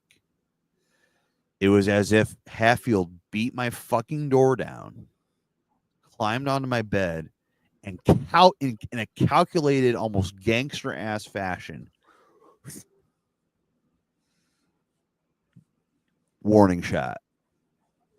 Don't take my fucking bed, you bitch. Yeah, so get out of my bedroom. Dude. And like since that day, I've been like, fuck. Cats are psychotic. They are. They're I literally love them though. sociopaths. I think that's what I like about them though, is like, because don't get me wrong, I love dogs too, but I've always been more of a cat person. I grew up with cats. We had 6 cats growing up. But with cats, like you know what you're getting. Like you just know. Whereas like with dogs, I always have that fear that they're gonna like snap one day and I don't know, turn crazy. That can happen. But cats, like, if they're gonna be a cunt, they're gonna be a cunt. You know that. Right. No, I know it's an old trope at this point, but I do think it's very true where I mean this is not offensively as possible because this is just an old stand-up trope. I think Shane Gillis had a bit about it. But essentially saying that cats have autism energy and dogs have Down syndrome energy. Yeah. And it's like, yeah. Like cats are very, very skittish and very I say this as an autist. Very skittish and very temperamental and very picky and finicky. And dogs are just like, let's fucking go, dude. Yeah. All the time. Like real, I fucking love John Cena energy, and I'm there for it.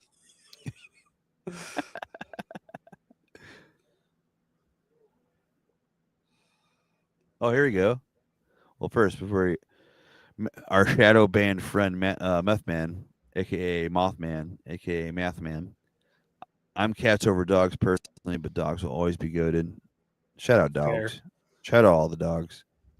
I know Drew's not in here right now, or if he is, he's being very quiet. But shout out Sumo Dog. Shout out Sweeze. Mike, our old buddy Josh Brooker. Mhm. How many cats do you have now? So I have 3. We have our resident old lady, Norma Jean. She's like 12 now. Normal genes. Normal genes. And then we have 2 kittens. They're not even 2 years old yet. Salem, which was the one that we saw earlier. Salem Saberhagen. And then Daenerys. Yeah. Yes. Daenerys, of course. Can you count yourself because of the headset? That's a fair question. Mew. Mew. Oh, that's gonna be in my fucking night terrors. No, ooh, Mike is not real. Ew. Now, what was the most cats you had at one time though? Because there was a renaissance period where you and Jordan had like fucking 12 cats, right? We had 5. 5 was our the most? peak. Yeah. Yeah, like 12. Yeah. Well, we had 5. We lost 3 in 1 year. It was crazy. What cats were those? We lost Muir. Muir, I think, was the first. She got a Cat tumor in AIDS. her bladder, and she went quick. And then we had Ewok. He had a stroke, and just he was only like 8 years old. It was sad. And then Maylene went next. Oh, one of our yes. resident 3-legged cats. Ah, yes. I had many a boop of the snoot of Maylene. Maylene was a good dude. He was see. Now, here's where I'll admit this. Of the cool cats that I met, some of those that were in my mind's eye were some of Mike's old cats. We've had a lot over the years. Yeah, when I would pop over to that apartment, Maylene was the dog. Was that boy? Yeah, he was that dude. He was a hoppy boy. Yeah, a hobbly boy, but he was very good. Which is an interesting story as well. We had 2 3-legged cats at one point. We had adopted fucking Laurel. Go ahead. Oh yeah, that bitch. We adopted her with 3 That was legs. when you were at the house still, right? Yeah, the last at our house old you place. had. Yeah. Mm-hmm. We had adopted her. She had 3 legs. She had been hit by a car. They tried to save a leg. They couldn't. It got amputated. And then a year after we adopted her was when Maylene got a tumor in his leg and had to have it removed. So we had 2 3-legged cats at one point. In the arms of an angel. And it was funny because Maylene's name was Maylene long before he had his leg amputated, and then he Maylene. It's true. it became a cautionary tale. Mm-hmm. Laurel's middle name was Eileen because she had 3 legs. Aw. Come on, Eileen. Oh, not in the fur. No. Yeah. So the cat that we had before we got Mischief, Biscuit got to hang out with him for a little bit. Monty, do you remember Monty at all? He was the cat with the thumbs. Yeah, I think I met him one time when I was at your apartment. Yeah, Monty fucking ruled. And RIP to a fucking legend. Now, now on this channel, I have besmirched the name of cats periodically. Okay, I'm not proud of it. I'm not proud, but I am honest. But in my honesty, in my transparency, I can admit fully and open that Monty, which Margot amply named Monty William. Now, my middle name is William, so I think it came from her just wanting to say name, middle name, as like a scold you sort of voice thing. Yeah. But fucking Monty, we were thinking my brother and I thought she was talking about fucking like Montel Williams. Yeah, that's where my mind went. That's where my mind went. You know, him and Kambala.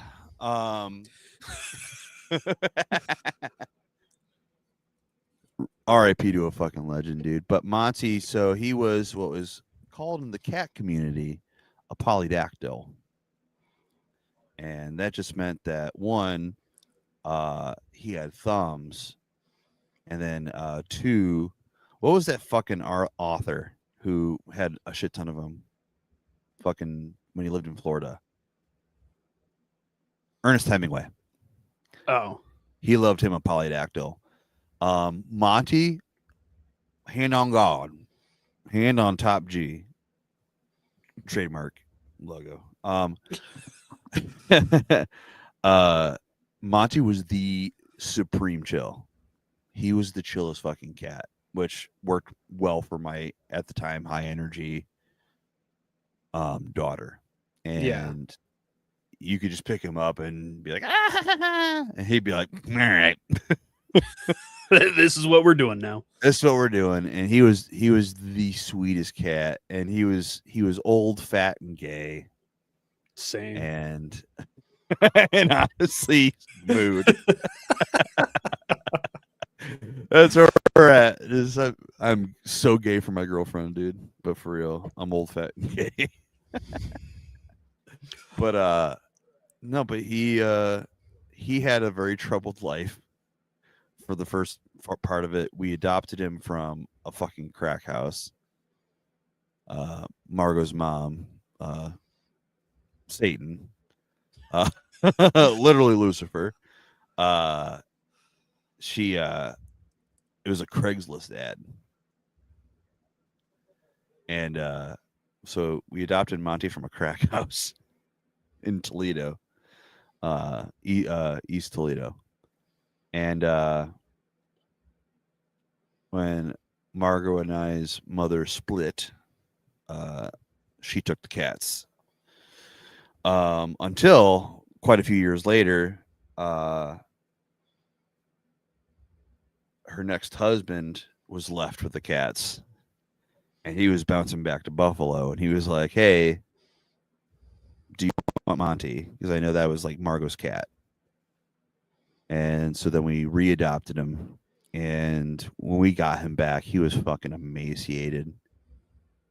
And one of the things that my dad taught me was when you adopt an animal and you're a writer, that animal is going to walk away fat and happy.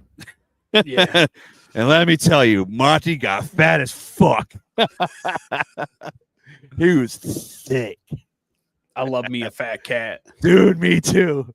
And the fact that and combined with the fact that he was so fucking cool. And he would just like fucking come up to you and he would just like lay with you. He'd be like, what's up, man? Like, oh my God. I could gush about that legend all day. But he was old. He lived to like 16 or 17. Jeez.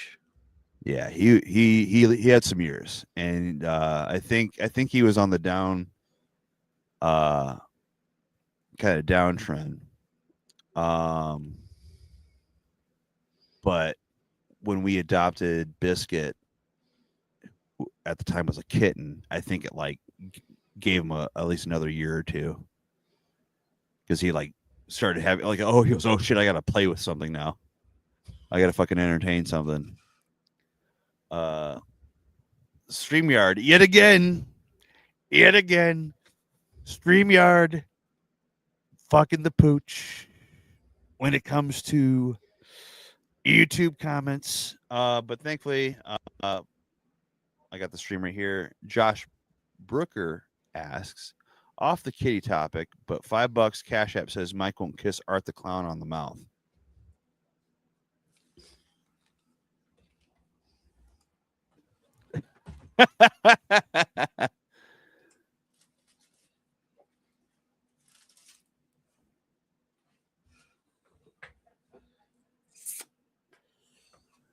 Get fucked, Josh. I'm sorry that was mean, but he took your dare and he fucking did it. I'm so proud of my son. There you go. How's that? Dude, it was poetry. I think I got that mask off like Temu or something. So you know that texture is way off. Yeah. That rubber's got to be like uncomfortable putting it on. So I'm guessing that is the main reason it stays on a mannequin's head. Yeah, I've never put it on. I don't. It's probably got all kinds of toxic chemicals and everything else. Oh yeah, just the next strain of COVID just lodged up in that rubber. Yeah. I mean, listen, shout out fucking cheap shit that you can get off of Temu. Great, love it. But effectively you get what you pay for as well. Yeah. And have I made some Temu purchases? Absolutely. I will say that since Christmas, because I ordered a couple things off of there just for gifts and whatnot. They're now pushing me like Temu is selling high-end music related equipment super cheap. And it's been calling me like the Green Goblin mask, dude. Yeah, the only issue is it's all They're bootleg. bad. It's all bootleg and garbage. And a lot of them have been getting stopped at the border, so people are ordering stuff and it's never showing up because they're getting in trouble for it. Which has also happened. Yeah. But really I was seeing like because I'm also folks chat. Hey chat. One of the things that I'm trying to do with building the channel is I am trying to upgrade my situation here.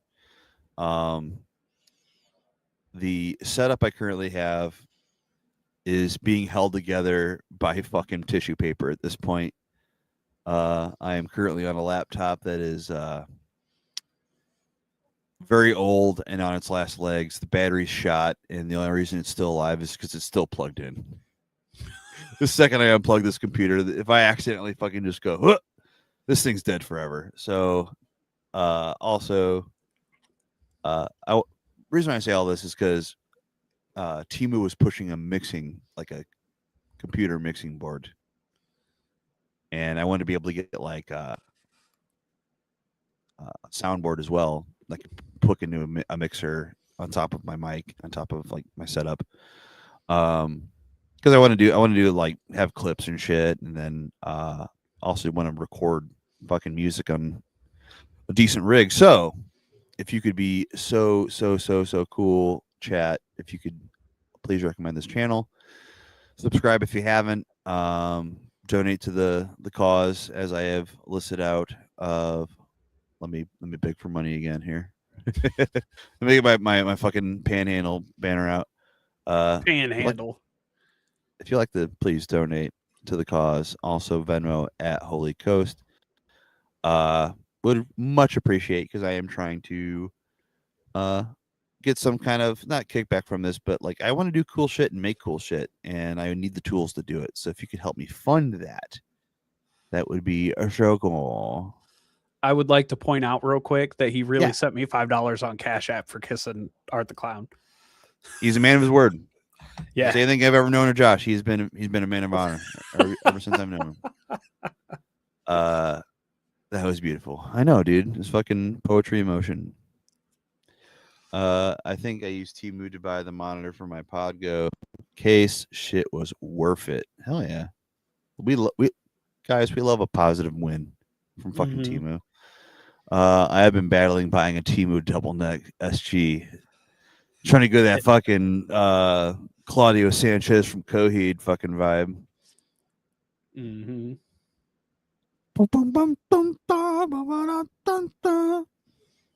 Every time I hear that song, all I can think of is the trailer for the movie 9. It was on that. That song was in the commercial.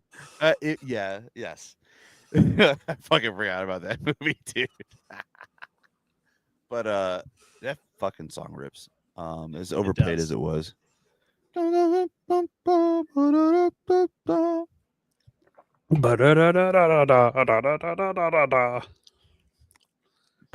that was because obviously what really warmed me up to Coheed and Cambria was obviously Favorite House Atlantic. Just that music video, you know, you fall asleep on the couch and you're watching Fuse. It's 2004. You know, it's fucking summer. You're off school. You wake up at 2 a.m.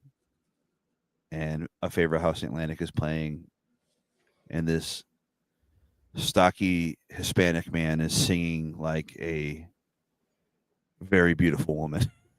Yes. Your eyes down the door. I nailed that. Killed But it. killed that. But so I listened to that record and I genuinely fucked with it super heavy then. And I'll still put it on once in a blue moon. But what really impressed me when the song Welcome Home came out, I was like, oh wait, riffs. They have actual riffs now. Yeah. And honestly, in hindsight, going back to the older records, they had riffs this whole time. I'm just a dumb fool and listen to the radio hits. Yeah. But shout out that. But also, I recall a time where one of the celebrity lookalikes that I would periodically get when my hair was a little shorter and a little poofier was always Claudio Sanchez. I never saw it. And I think people just saw big hair and they went, oh, you look like that other kind of Hispanic looking guy. Yeah. Definitely. I'm like, all right. The one that hurt me the most though was being called, and this was to my face, and I quote, Fat Russell Brand. Wow. Yeah, that's a rough one. And spot on. Yeah. I wouldn't say fat, but like thicker.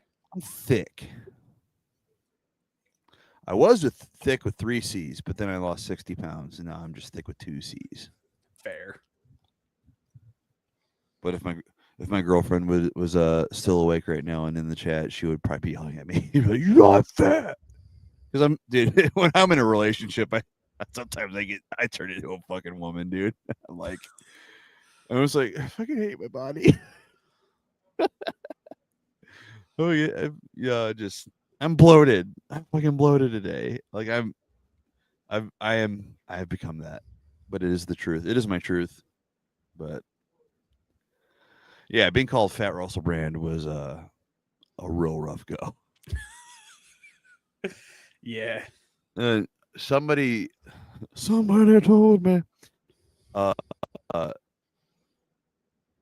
Seth MacFarlane one time. I guess I can kind of see it. I can kind of see it, but then I'm also like, oh, he's a fucking dork. I don't like him. I mean, yeah, Family Guy and American Dad, great, but woof. What we got here? I sent Mike, you dirty boy. Oh yeah, we confirmed it, Josh. Confirmed. Don't you fucking worry, confirmed. Lil nailed it. Nailed that. That sounds like somebody's rap name. Lil nailed it. Is that when I become Christian again and I start a rap project? That's what I'm gonna call it. Lil nailed it. That's a good one. For your fucking sins, dude. Remember that, chat. For your fucking sins.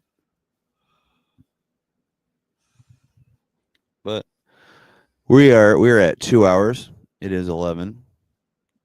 And if anybody's still hanging out, I appreciate you so very much. This was very fun.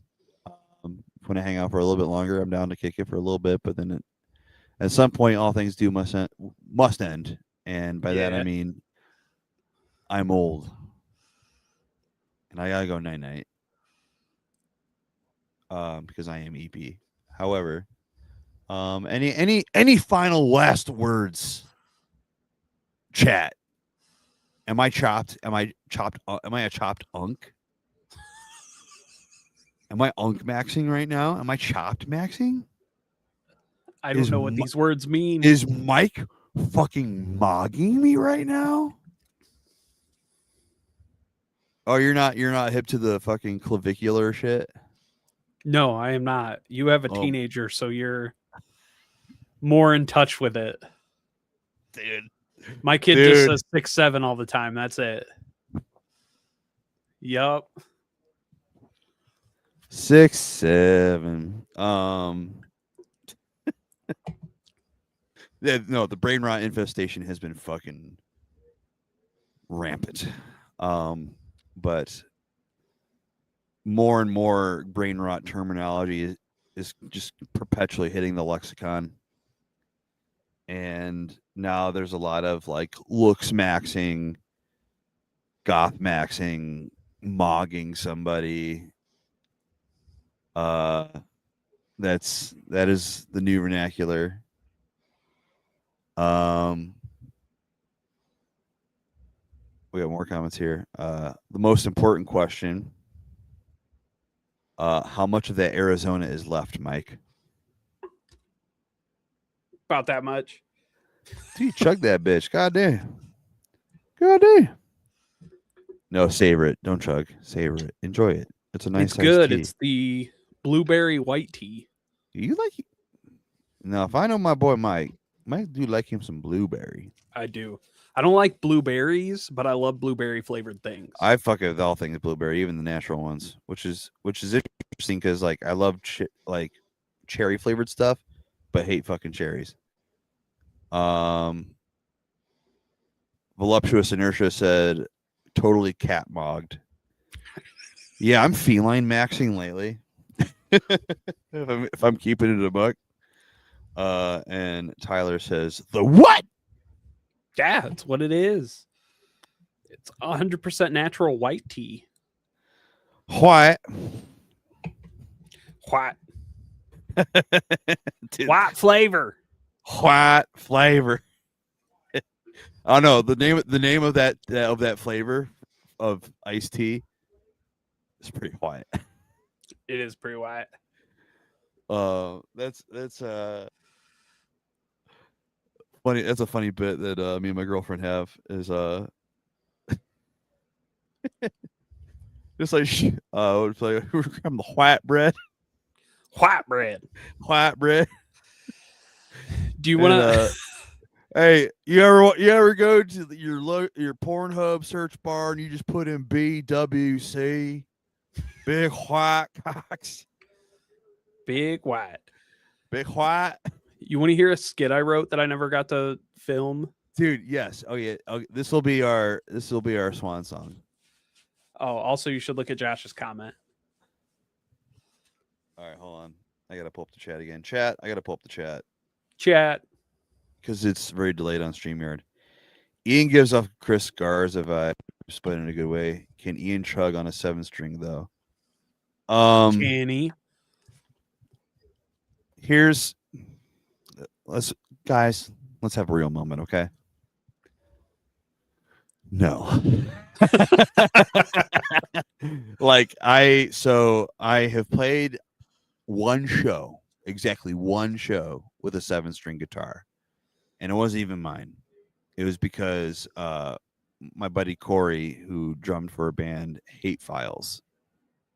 Shout out Hate Files. Shout out Hate Files. I fucking loved that band. R.I.P. Yeah. Jim. And I loved all those dudes in that band. But Corey, I fucking love this dude. Corey Norris. He is a legend. Because he is the most consistent person where the amount of trolling and meme in he memes in a way that like Norm Macdonald memed, where like he would be like, it was almost it's genuinely cerebral, and his online presence is one of my favorite. He barely posts, but when he posts, my God.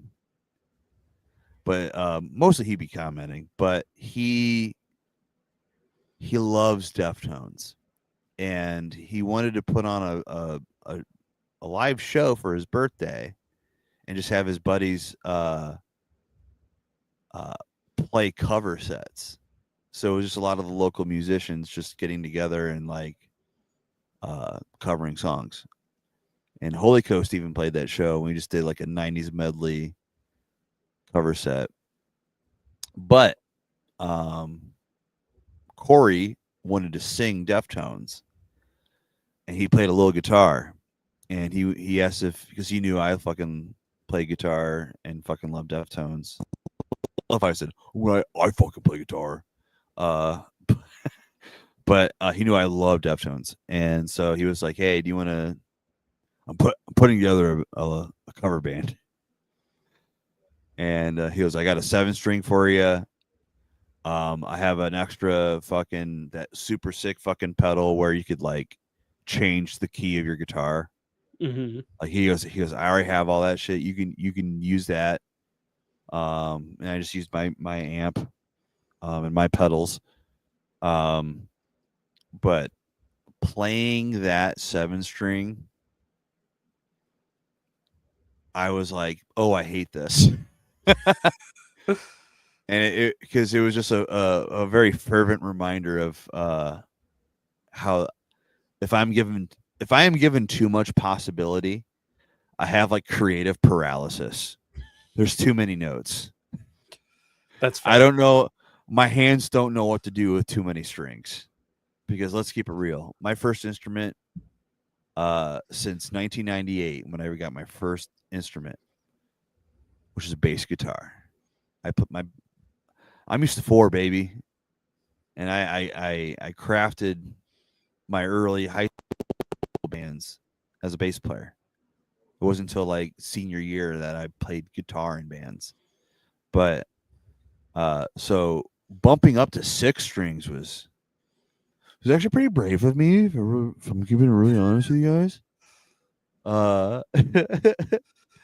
But 7. So yes, no, I don't fucking chug on a 7-string. I tried.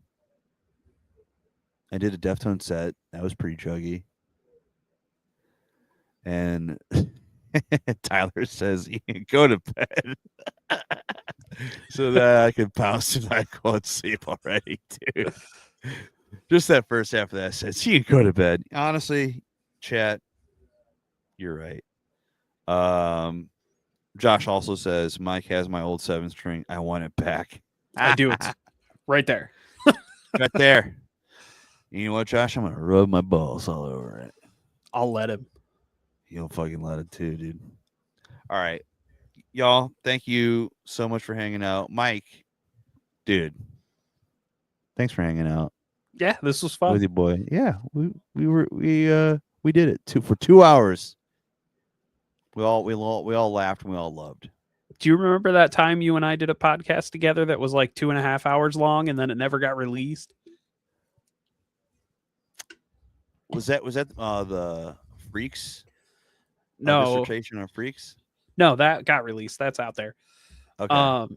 No, when we did, it was something about music. We talked about Glass Lungs, and I went like in depth on all the songs and stuff. Was that Shit's Opened? It might have been. I don't remember. Or felt like it was one of yours, maybe. No, I think it was supposed to be something for you. Yeah. Why didn't it get released? I don't remember. It was really long, and you were like, I think you said that you didn't want to release it as like, because it was supposed to be the first episode. You didn't want to release it as the first episode because it was really long, and I'm kind of an unknown artist and all that. And then it just never continued. I don't remember this. I hope this. Well, if this is me, shame on me. because that's not how I fucking operate. If I'm recording a fucking episode, dude, it's getting fucking released. So if I was a fucking wiener about it, then I'm sorry. But I don't think you were being a wiener about it. You were just making plans, and then it just kind of fell through. oh, I do. I think you know of this of me, and I think I know this of you. With our ADHD, man. Yeah, We start projects and we fucking drop them. yeah, it happens a lot. Which I will say, having this podcast has been one of the most consistent projects I've had the past year. So Nice. that just goes to show that everybody can grow, everybody can learn. I did a solo podcast. I think I released like 3 episodes of, and then stopped doing it. Great show, homie. It was great meeting you, Mike. Yeah, it was Shout out great to meet Tyler. you guys. Fucking 7 is a satanic number. No, voluptuous. 6 is. You know why 6 is afraid of 7? Because 7's a registered sex offender. I can't count that high. Thanks, everybody. Bye.